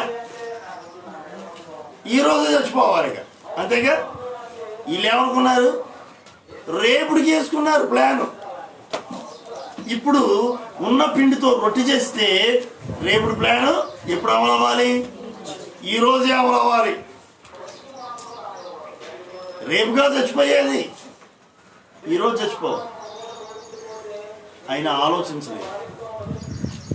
దైవజనుడు చెప్పు, అమ్మ మొదటిగా నేను చెప్పినట్టు ఒక రొట్టెను ఆ తర్వాత మీరు చేసుకున్నారండి. దైవజనుడు చెప్పినట్లుగా ఆమె చేసింది. యేసయ్య చెప్పినట్లుగా పేతురు చేశాడు. సమృద్ధిగా విస్తారమైన చేపలు పడ్డాయి. ఈ బీద విధవరాలు కూడా దైవజనుడు చెప్పినట్లుగా చేసింది. మొదటిగా అప్పాన్ని చేసి దైవజనుడికి తీసుకొచ్చింది. ఆయన అంటాడు కదా, ఇక మీరు చేసుకుని తినండి అని. ఏముంది అక్కడ ఇంకా చేసుకుని తినడానికి? లేదే. ఆయన దైవజనుడు అంటున్నాడు కదా, అమ్మా మీరు చేసుకుని తినండి. ఆయన మాట చొప్పుడు లోపలికి వెళ్ళి చూస్తే మరలా ఆ పిండి పిసికే తొట్టిలో మరలా పిండి ఉంది, నూనె బుడ్డిలో ఇంకా మరలా అంతా నూనె ఉంది. ఆశ్చర్యం, అద్భుతం. సంతోషంగా రొట్టె చేసుకుంది, తను తింది, తనకు మామిడికి పెట్టింది. ఇంకా పిండి ఉంది, మళ్ళీ తెల్లారి చేసుకున్నారు, మళ్ళీ సాయంత్రం. ఆ రీతిగా 3.5 సంవత్సరాల పాటు ముగ్గురు పోషించబడ్డారండి. దేవునికి స్తోత్రం. ఆ ఇంట ఎవరున్నారు? దేవుడు ఉన్నాడు. ఆ ఇంటికి వచ్చింది దైవజనుడు, దేవుని ప్రతినిధి, దేవుని దూత. Praise the Lord. దైవ సేవకుడు, దేవుని దూత, దేవుని ప్రతినిధి. దైవజనుడు వచ్చాడంటే ఎవరు వచ్చినట్టు? ఇప్పుడు దేవుడు, దైవ సేవకుడు ఒట్టిన రాడు మన ఇంటికి. ఆయన వస్తూ వస్తూ దీవెనలను మోసుకొని వస్తారు. Praise the Lord. వస్తూ వస్తూ దేవుని మాటలు, దేవుని వాక్కును మోసుకు వస్తారు. ఈ ఇంటికి దైవజనుడు వచ్చి ఏం తీసుకొచ్చాడు? వస్తా దేవుని వాక్కును తీసుకొచ్చాడు. ఆ దేవుని వాక్యం వీరికి సమృద్ధిని, దీవెననిచ్చింది. ఆయన చెప్పినట్లుగా చేయటాన్ని బట్టి అద్భుతం జరిగింది. 3.5 సంవత్సరాల పాటు పోషించబడింది. కరువు కాలం అంతా పోషించబడ్డారు. ముగ్గురు ఎవరు? ఆ సారేపతుల విధవరాలు, ఆమె కొడుకు, గెస్ట్ గా వచ్చిన దైవజనుడు కూడా మళ్ళీ ఎన్ని రోజులు ఉన్నాడు? 3.5 సంవత్సరాల పాటు అక్కడే ఉండి ఆయన కూడా పోషించబడ్డాడు. ముగ్గురికి కావాల్సిన ఆహారం. మళ్ళీ ఏమైనా పిండి కొనుక్కొచ్చిందా? నూనె ఏమైనా కొనుక్కొచ్చిందా? ఎవరైనా పంచిపెట్టారా? మనకన్నా లాక్డౌన్ టైంలో కూరగాయలు పంచిపెట్టేవాళ్ళు కూరగాయలు, బియ్యం పంచిపెట్టేవాళ్ళు బియ్యం, ఏమండి సరుకులు పంచిపెట్టేవాళ్ళు సరుకులు, కొంతమంది ఆహార పొట్లాలు పంచిపెట్టారు, మజ్జిగ పంచిపెట్టారు. ఇట్లా వారి వారి యొక్క దాతృత్వాన్ని బట్టి, వారి వారి మంచి మనసును బట్టి బీదలైన వారిని వారు కనికరించి అలా చేశారు. వాళ్ళకి అదేమి లేదు, ఎవరు వచ్చి పంచిపెట్టింది లేదు. గోధుమ పిండి ఎవరు తేలా, నూనె కూడా నూనె క్యాన్లు ఎవరేమి ఇవ్వాల, దేవుడే ఆశీర్వదించాడు. కారణం ఆయన చెప్పినట్లుగా చేసినందువల్ల. చాలా మంది అంటుంటారు, నా గుండెల నిండా యేసయ్యనండి అంటాడు. నోట్లో ఉన్న ఆ సుట్టపేక తీయడు. మళ్ళీ ఏమంటారు? గుండెల నిండా యేసయ్యనంట. తాగే ముందు అప్పుడు మళ్ళీ ఏమంటారు? గుండెల నిండా యేసయ్యనండి. యేసయ్య కావాలి, ఆ గుండెల నిండా సారా, ఆ గుండెల నిండా సిగరెట్లు, ఆ గుండెల నిండా వ్యభిచారం, ఆ గుండెల నిండా పాపం. అది సంగతి. ప్రియమైన దేవుని పిల్లలు, మన హృదయంలో దేనికి స్థానం ఉంది? నీ ఇంట దేనికి స్థానం ఉంది? నీ ధోనిలో యేసయ్య ఉన్నాడా? ఉంటే చాలదు, ఆయన చెప్పినట్లుగా చేయాలి. చాలా మంది మేము ప్రార్థనకి వెళ్తామండి, వెళ్తాం, బాగానే ఉంది, వాక్యం చెప్పినట్లుగా చేస్తున్నావా? చాలా మందికి వాక్యాలు బాగా తెలుసు, కానీ వినటమే తెలియదు. వాక్యాలు మాత్రం బాగా తెలుసు, ఆ వాక్య ప్రకారంగా నడవడమే తెలియదు. వాక్యం మాత్రం బాగా వింటారు, కానీ దాని ప్రకారమే నడవరు. ప్రయోజనం ఏమైనా ఉందంటారా? ప్రయోజనం ఏమైనా ఉన్నదా? చెప్పండి అమ్మా. యేసయ్య దోన్లో ఉన్నాడు, కుడిపక్క పొలవేయరా అబ్బాయి అన్నాడు. నేనైనా ఎందుకు వేస్ట్, రాత్రి అంతా కష్టపడ్డా, ఇప్పుడైతే ఉపయోగం ఏముంది, నేనైనా అని కూర్చున్నాడు అనుకోండి, విస్తారమైన చేపలు రాసి పడేదా? ఈ సారైపోతే ఏమిట? ఆ సారపతిలో ఉన్నటువంటి ఆ విధవరాలింటికి దైవజనుడు వచ్చి, అమ్మా మొదటిగా నాకు రొట్టె చేసి ఆ తర్వాత మీరు చేసుకు తినండి అన్నాడు. ఏమో ఆయన మాట కనుక, భలే చెప్పావయ్యా, ముందు కొట్టు చూపిండి, ఇది నాకు నా కొడుకు ఆహారం, నీకు లేదు ఆయన ఇంకో ఇంటికి వెళ్ళు అంటే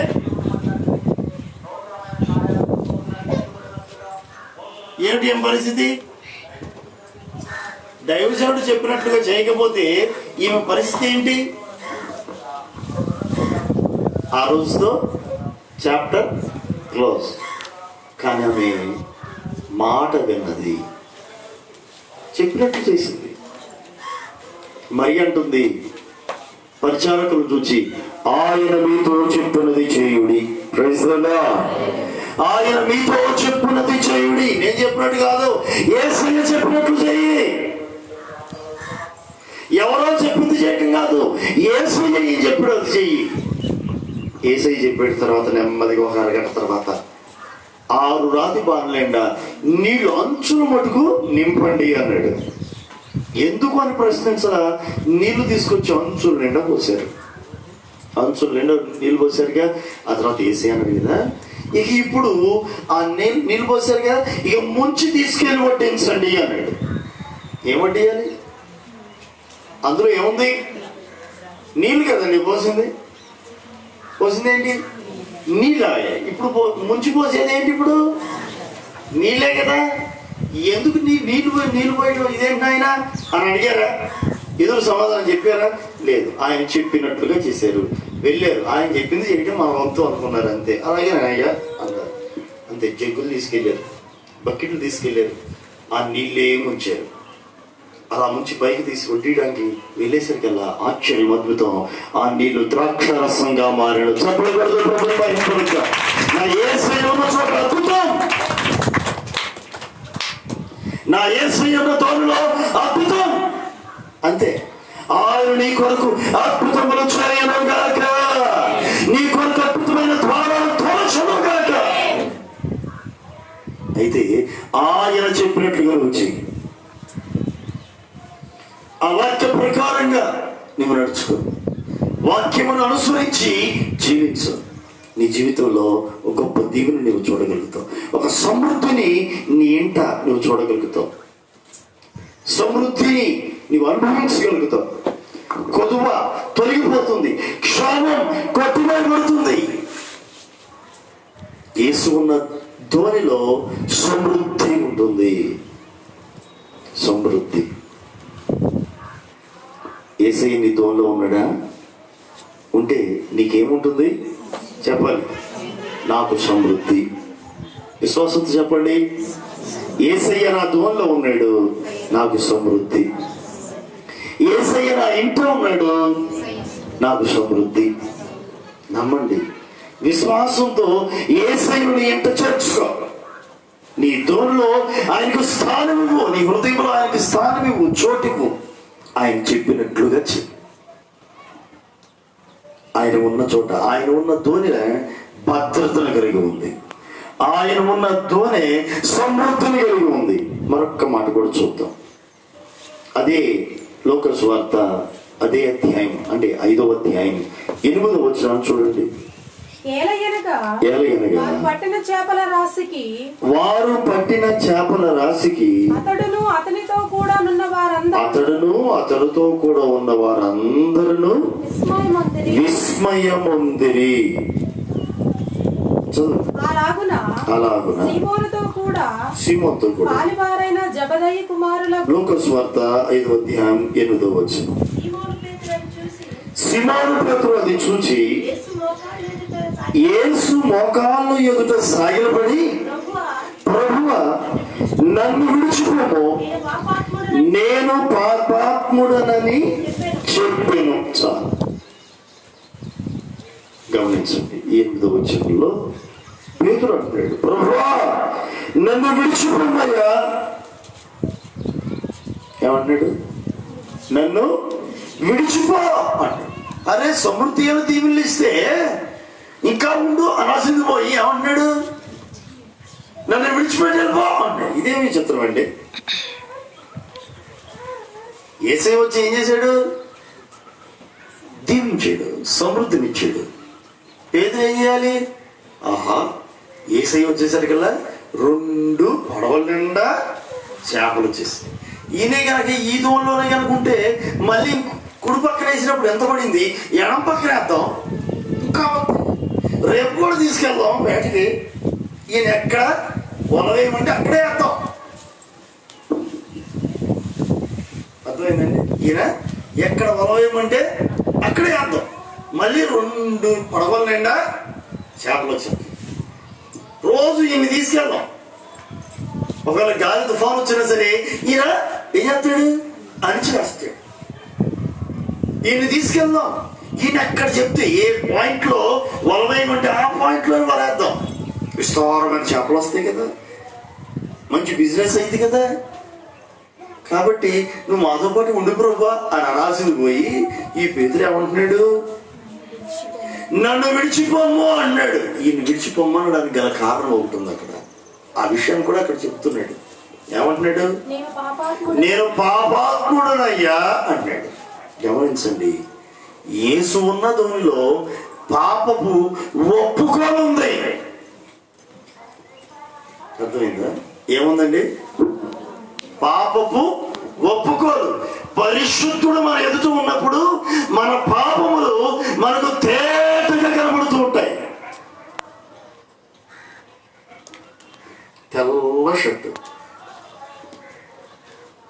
ఏదన్నా మురికి కనుక ఉందనుకోండి, ఏదన్నా మచ్చ ఉందనుకోండి, కనపడదా?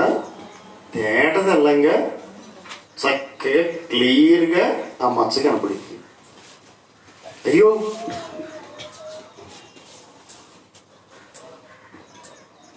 పరిశుద్ధుని ఎదుట మన పాపాలు క్లియర్గా తేట తెల్లంగా కనపడుతుంది.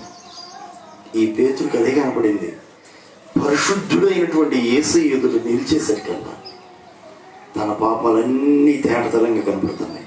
అంటున్నాడు, ప్రభువా నేను పాపాత్ముడునయ్యా, నీ యొద్ద ఉండడానికి నేను యోగ్యుడును కాను, నీతో కూడా ఉండడానికి నేను యోగ్యుడును కానయ్యా. నీవున్న ఈ ధోనిలో నేను ప్రయాణం చేయడానికి నేను అయోగ్యుడను. నేనెవరిని? అయోగ్యుడను. ప్రభా నేను పాపిని. పశ్చాత్తాపంతో తన పాప స్థితిని తాను ఒప్పుకుంటున్నాడు. యేసయ్యతో కనుక నీవు ఉంటే నీ పాపాలు ఎవరో చెప్పక్కర్లా, ఎవరో చేలెత్తి చూపియాలా నిన్ను? నిజంగా యేసయ్య కనుక నీలో పని చేస్తూ ఉంటే, యేసయ్య కనుక నీతో ఉంటే ఎవరో వచ్చి నిన్ను ఏలెత్తి చూపి అక్కడ నువ్వెట్టా నేనెట్టా అని అక్కర్లా. ఆటోమేటిక్ నీకు తెలిసిపోతుందంటే ఈ మనస్సాక్షి నేను గెత్తేస్తూనే ఉంటుంది. అయ్యో నేను చేసిన తప్పే, అయ్యో నేను మాట్లాడింది తప్పే, ప్రభువా నేను పాపాత్ముడను. ప్రభువా పేతురికి ఎవరు చెప్పారండి? యేసయ్య అని చెప్పాడా? యేసయ్య నువ్వు పాపం చేసావని చెప్పాడా? ఉందండి ఎక్కడ? ఏమలేదు. వలయమన్నాడు, వలయచాడు. విస్తారమైన చేపలు పడిని పైకి లాగాడు, లాగలేకపోతున్నాడు. పక్కనోడు సహాయం అడిగాడు, వచ్చారు. అందరూ కలిసి వలను పైకి లాగారు. తన పడవ నిండింది, ఇంకా మిగులు ఉన్నాయి. పక్కనోడు పడవలో కూడా వేసాడు. మొత్తం 2 పడవలు నిండిపోయాయి. యేసయ్య ఏం మాట్లాడలా, కుడి పక్కన వలయమన్నాడు అంతే. జరిగిన సంఘటన ఇది. ఇదంతా జరుగుతూ ఉండగానే పేతురులో ఒక మార్పు కనబడుతుంది. పేతురులో ఒక పశ్చాత్తాప హృదయం, పశ్చాత్తాప మనసు. అయ్యో నేను పాపం చేశాను. నువ్వు దేవుని సన్నిధికి వస్తే నీ హృదయంలో పాపము నిమిత్తమైన పశ్చాత్తాపం కలగాలి. పరిశుద్ధుడైనటువంటి దేవుని ఎదుటికి నువ్వు వచ్చినప్పుడు, ఆయన వాక్యం ఎదుటికి నువ్వు వచ్చినప్పుడు నీ పాప స్థితిని కనపడాలి. ముందు దాన్ని ఒప్పుకోవాలి, ఒప్పుకొని దాన్ని విడిచిపెట్టాలి. అంతే తప్ప కప్పుకోకూడదు.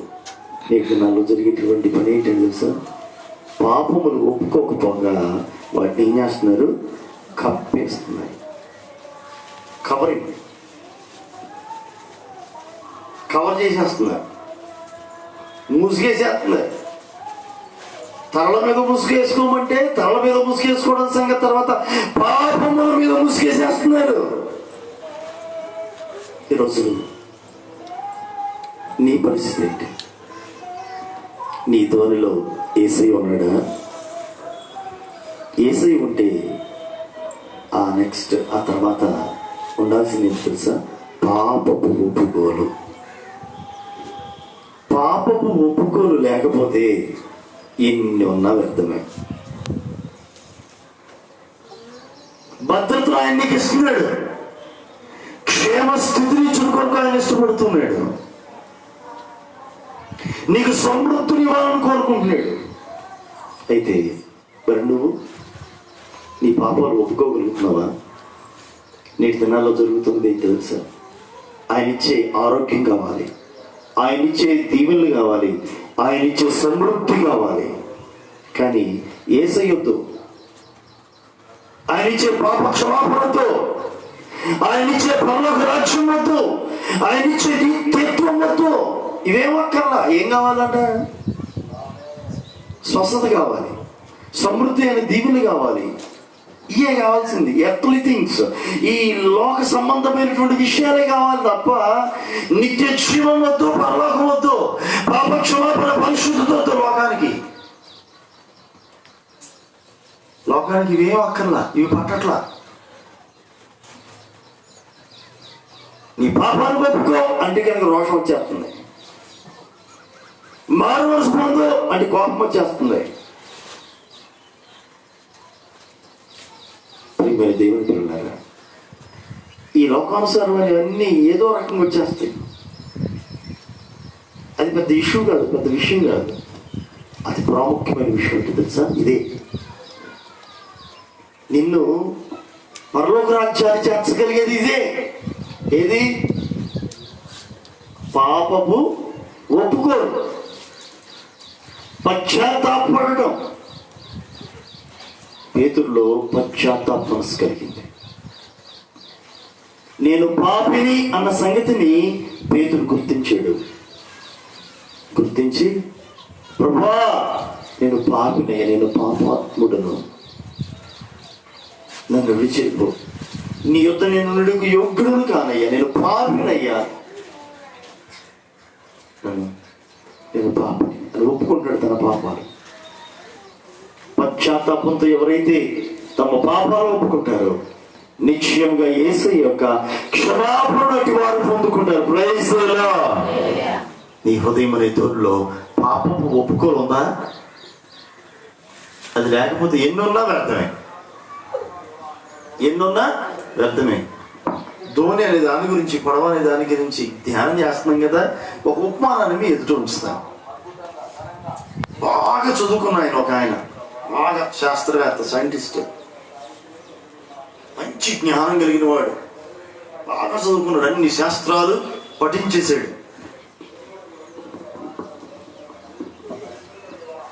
పడవలో ప్రయాణం చేసుకుంటూ వెళ్తున్నాడు. ఇంకో ఆయన ఏ చదువు సంధ్య ఏమీ లేదు,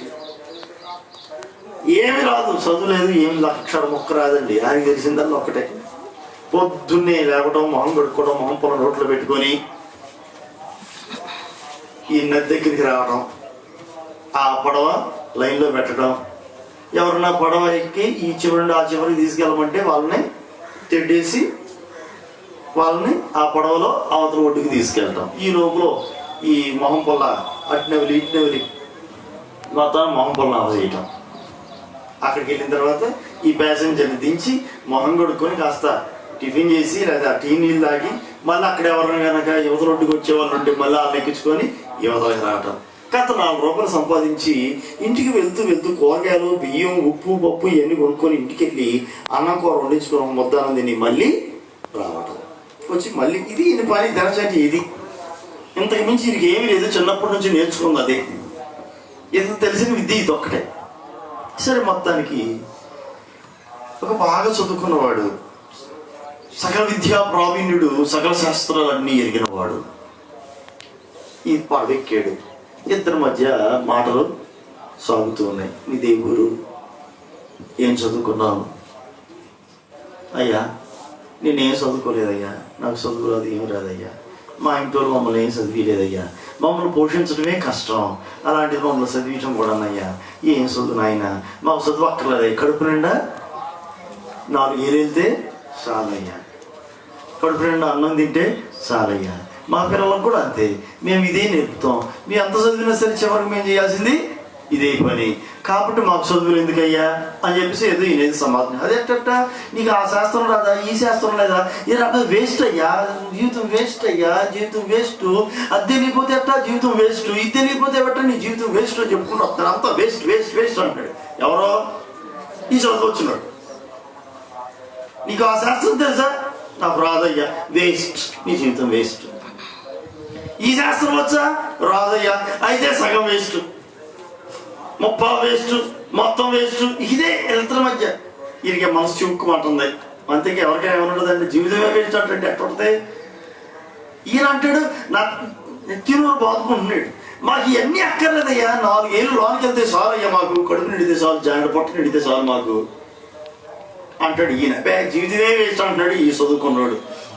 ఈ లోపల సగం దూరం వెళ్ళేసరికల్లా ఏ బండరాయి తగిలిందో ఏమో, ఆ పడవకి ఎంత కనబడింది, పడవకి ఏం పడింది, ఎంత కనబడింది. అయ్యా బాబా, బాగా చదువుకున్నారు మీరు, అన్ని విద్యలు వచ్చి, ఇంతకి మీకు అన్ని శాస్త్రాలు వచ్చినాయి కానీ ఈత శాస్త్రం వచ్చాయా అని అడిగాడు. ఏమడిగాడు? ఈత శాస్త్రం ఏమైనా నేర్చుకున్నారా? ఈత శాస్త్రం ఇది ఎక్కడ లేదే. అవునా, అయితే మీ బ్రతికే వేస్ట్ అన్నాడట. మీ శాస్త్రాలు చదివిన శాస్త్రాలన్నీ వేస్ట్, అసలు నీ బతికే వేస్ట్. ఇదిగో ఇప్పుడు ఈ పడవ మునిగిపోబోతుంది, నాకు తెలిసిన శాస్త్రం ఒకటే, ఈత శాస్త్రం. కనుక ఇప్పుడు నీళ్ళల్లో దూకి నేను ఈత కొట్టుకుంటూ అవతల ఒడ్డుకి వెళ్ళిపోతా. నీకు కనుక ఈ శాస్త్రం తెలిస్తే, ఏ శాస్త్రం? అన్ని శాస్త్రాలు తెలుసుగా, ఎన్ని శాస్త్రాలు తెలిసినా ఈ శాస్త్రం కనుక నీకు తెలియకపోతే, ఎంత నేర్చుకున్నది, ఎంత చదువు చదివావు, ఎంత సంపాదించావు, ఇవన్నీ ఈ గోదావరిలో మునిగిపోవటమే. ఏం చేసుకుంటూ తెలుసుకో, నేను వెళ్తున్నా, బాయ్ బాయ్ అన్నాడు. అంతే, ఒక్క దూకుడు దూకాడు పడవలోంచి నీళ్ళలోకి, ఈత కొట్టుకుంటూ వెళ్ళిపోయాడు. అన్ని శాస్త్రాలు తెలిసినా ఏ శాస్త్రం తెలియక మునిగిపోయాడండి. అది సంగతి. ఎంత బతికి చెప్పండి అమ్మా అన్నట్టు ఇన్ని శాస్త్రాలు నేర్చుకున్నాడు, ఆ ఒక్కడు కూడా నేర్చుకుంటే బతుకోడే కదా, ఆ ఒక్కటి నేర్చుకో. అట్లే ఏసీ ఉన్న దోనిలో భద్రత ఉంది, సంతోషమే. ఏసీ ఉన్న దోనిలో సమృద్ధి అయిన దీవెనలు ఉన్నాయి, సంతోషమే. ఇంతకీ ఆయనతో ఉండే పాప క్షమాపణ కూడా ఉంది. అది లేకపోతే నీకు వ్యర్థం. నువ్వెన్ని కలిగి ఉన్నప్పటికీ దేవుని రాజ్యానికి వారసత్వాన్ని పొందుకోకపోతే, పాప క్షమాపణ పొందుకోలేకపోతే, ఎన్ని ఉన్నా అన్ని గుడ్డు సున్నా. కనుక ఈ మధ్యాహ్నపు వేళలో నీ దూరంలో ఏసీ ఉన్నాడా? నీతో ఏసీ ఉన్నాడా? అయితే నువ్వు గమనించు, ఏసీ ఉన్న దూరంలో పాప క్షమాపణ కూడా ఉంది, ఒప్పుకోలు ఉంది. ఈ రోజున నీ స్థితి ఏమైందో ఒక్కసారి గమనించు.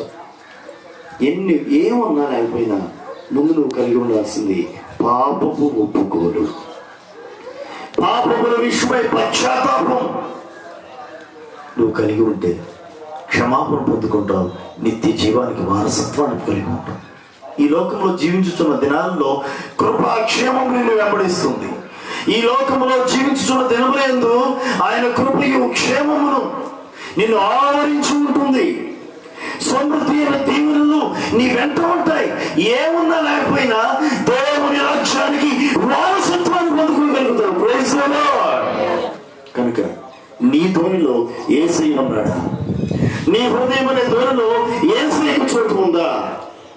ఒక్కసారి ఆలోచన చేద్దాం. అందరు కూడా మోకరించండి, ప్రార్థన చేద్దాం. అందరు కూడా మోకరించండి. ప్రభువా, నా హృదయం అనే ధోనిలో నీవు ఉండాలి. ప్రభువా, నీవు లేని ధోని వ్యర్థమే కదా.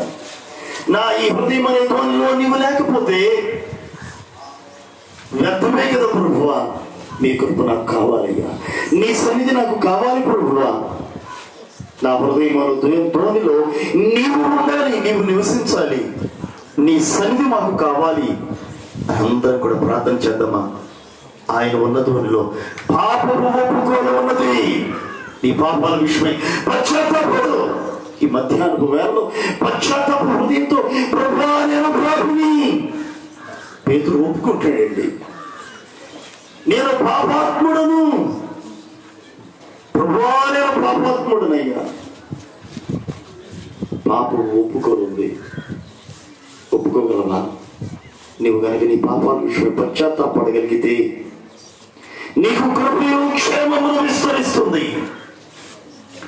క్షేమస్థుతులు ఆయన నీ కలుగు చేస్తాడు. ఈ మధ్యాహ్నం వేళలో నీ పాపముల విషయమై నీవు పశ్చాత్తాపడగలిగే అనుభవంలోనికి రాగలిగితే నీ కుటుంబంలో నీవు సమృద్ధిని చూడగలుగుతావు, ఒక దీవెనను చూడగలుగుతావు.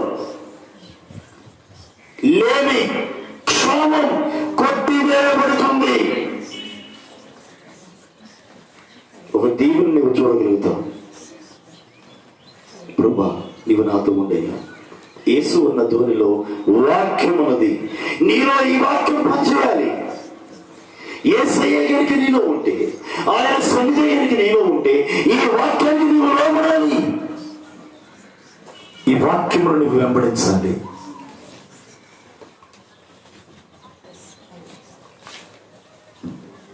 వాక్యమును వెంబడించే అనుభవంలోనికి రా, వాక్యమునికి లోబడే అనుభవంలోనికి రా. వాక్యానికి లోబడకపోతే, నీలో వాక్యము లేకపోతే ఎన్ని ఉన్నా అన్ని సున్నానే, అన్ని వ్యర్థమే. ఒకవేళ యేసయ్య గనుక నీలో ఉంటే పాపముల విషయమై పశ్చాత్తాపం నువ్వు కలిగి ఉంటావు. నీ అపరాధాల విషయంలో ఆయన నీకు క్షమాపణ ఇస్తాడు. రక్షణ భాగ్యాన్ని ఆయన నీకు అనుగ్రహిస్తాడు. నీవే కనుక రక్షణ పొందిన వ్యక్తిగా ఉంటే నీకు భద్రత, క్షేమం, సమృద్ధి అయిన దీవెనలు, నీ మీద ఎగసపడుతున్న ప్రతి అలను ఆయన అణిచివేస్తూ ఉన్నాడు. యేసు ఉన్న దోణి మీదకి అలలు, గాలి, తుఫాను చెలవేగగా యేసయ్య వాటినన్నిటినీ నెమ్మలపరిచాడు. ఒకవేళ యేసు ఉన్న నీ దోణి మీదకు అలలు ఎగిసిపడుతున్నాయా? ప్రభు నీతో మాట్లాడుతున్నాడు. ఆయన నెమ్మలపరచబోతున్నాడు. ఆయన ప్రశాంతతను కలిగజేయబోతున్నాడు, నెమ్మదినివ్వబోతున్నాడు. ఒక్కసారి నిన్ను నీవు పరిశీలించుకో. ప్రభా నా దూరంలో నువ్వు ఉండాలయ్యా, నాలో నీవు ఉండాలి, నీ సన్నిధి నాకు దయచేయండి. నీ దీవెన కావాలి, నీ సన్నిధి కావాలి. ప్రతి శోధనను, ప్రతి సమస్యను అణిచివేసే దేవుడు నీవు. ఎగసిపడుతూ ఉన్నటువంటి అలలను అణిచివేయగల సమర్థుడు, గాలి తుఫాను అణిచివేయటకు సమర్థుడు. నేను నీకు లోబడతానయ్యా, నీవు చెప్పినట్లుగా నేను చేస్తాను ప్రభువా, నీ కృపతో నింపు అని ప్రార్థన చేస్తావా? ఒక చిన్న ప్రార్థన, పశ్చాత్తాపంతో కూడిన ప్రార్థన, ఒక తీర్మానంతో కూడిన ప్రార్థన ఈ మధ్యాహ్నపు వేళ నువ్వు చేయగలిగితే నిజంగా నువ్వు ఎంతో ధన్యుడు, ధన్యురాలివి. నువ్వెక్కడ ఉన్నప్పటికీ, ఏ స్థలంలో ఉన్నప్పటికీ కూడా ఈ మాటలు వింటుండగా నువ్వు యేసయ్య పాదాలు పట్టుకో. ప్రభువా నేను పాపాత్ముడనయ్యా, నన్ను క్షమించు. నా మీద ఎగిసిపడుతున్న అలను అణిచివేయి, నాకున్నటువంటి క్షేమాన్ని కొట్టుపోయి సమృద్ధిని దయచి భద్రతను అనుగ్రహించు అని ఒక చిన్న ప్రార్థన చేయి. పరిశుద్ధుడా మా యేసయ్య, మీ ఘనమైన నామానికి కృతజ్ఞతలు, స్తోత్రాలయ్యా. ఈ మధ్యాహ్నపు వేళలో మీరు మా అందరితో మాట్లాడుతూ వస్తున్నారు. మీరు మాట్లాడుతున్న ప్రతి మాట కొరకే స్తోత్రాలు. నీవున్న ధోని మీదకు అలలు ఎగసిపడుతూ ఉండగా మీరు నిమ్మలపరిచినట్లుగా ఎవరి జీవితాల్లో ప్రభువా అలలు ఎగసిపడుతున్నాయి, అట్టి అలలన్నిటినీ ఇప్పుడు అణిగిపోతున్నాను. గాలి తుఫాన్ యేసు నామములో ఇప్పుడే నిమ్మలమగునుగాక. మీ కృప తోడుగా ఉంచండి యేసయ్యా, మీ కృప తోడుగా ఉంచండి యేసయ్యా, మీ కృప చేత మీరు నడిపించండి, దీవెన కనుక చేయండి. దైవికమైన మీ కృపని బిడ్డలకు దయచేయమని అడుగుతూ ఉన్నాను. ఎన్నో సమస్యలు అలల వల్ల ఎగసిపడుతూ ఉన్నాయి, అణిచివేయండి ప్రభువా. ఎన్నో ఆలోచనలు ప్రభువా హృదయాన్ని కమ్ముకొస్తున్నాయి ప్రభువా, మొప్పు కమ్ముకు వచ్చినట్లుగా ఎన్నో ఆలోచన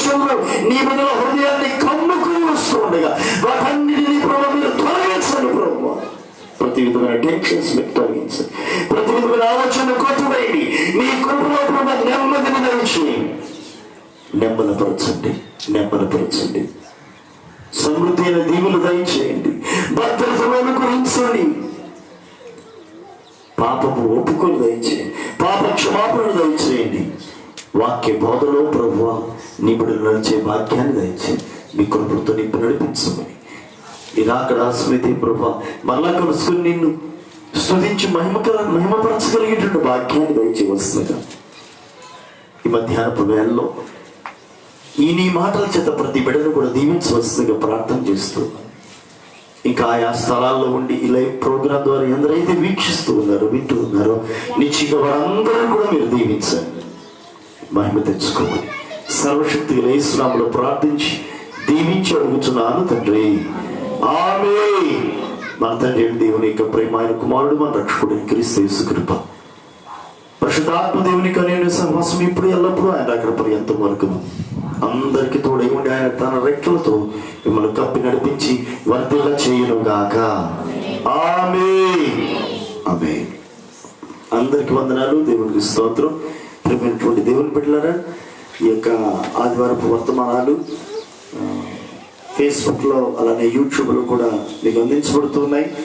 డానియల్ అశోక్ కే అనేటువంటి ఐడిలో మీరు కనుక లాగిన్ అయినట్లయితే ప్రతి ఆదివారం వచ్చేటువంటి వర్తమానాలు ఫేస్బుక్ ద్వారా లైవ్గా చూడవచ్చు. అలానే యూట్యూబ్లో కూడా ఎప్పుడైనా సరే మీరు చూడటానికి అవకాశం ఉంటుంది కనుక ఇప్పటి వరకు కనుక సబ్స్క్రైబ్ చేసుకోకపోతే డానియల్ అశోక్ కే అటువంటి యూట్యూబ్ ఛానల్ని మీరు సబ్స్క్రైబ్ చేసుకోండి. ఇంకా అనేకమైన ప్రోగ్రామ్స్ దానిలో అప్లోడ్ చేయబడుతూ ఉంటాయి. వాక్యమును వీక్షించి విని మీరు దీవించబడవచ్చు. అట్టి కృప దేవుడు మీ అందరికీ దయచేయను గాక. ఆమేన్. అందరికీ వందనాలు. సెలవు.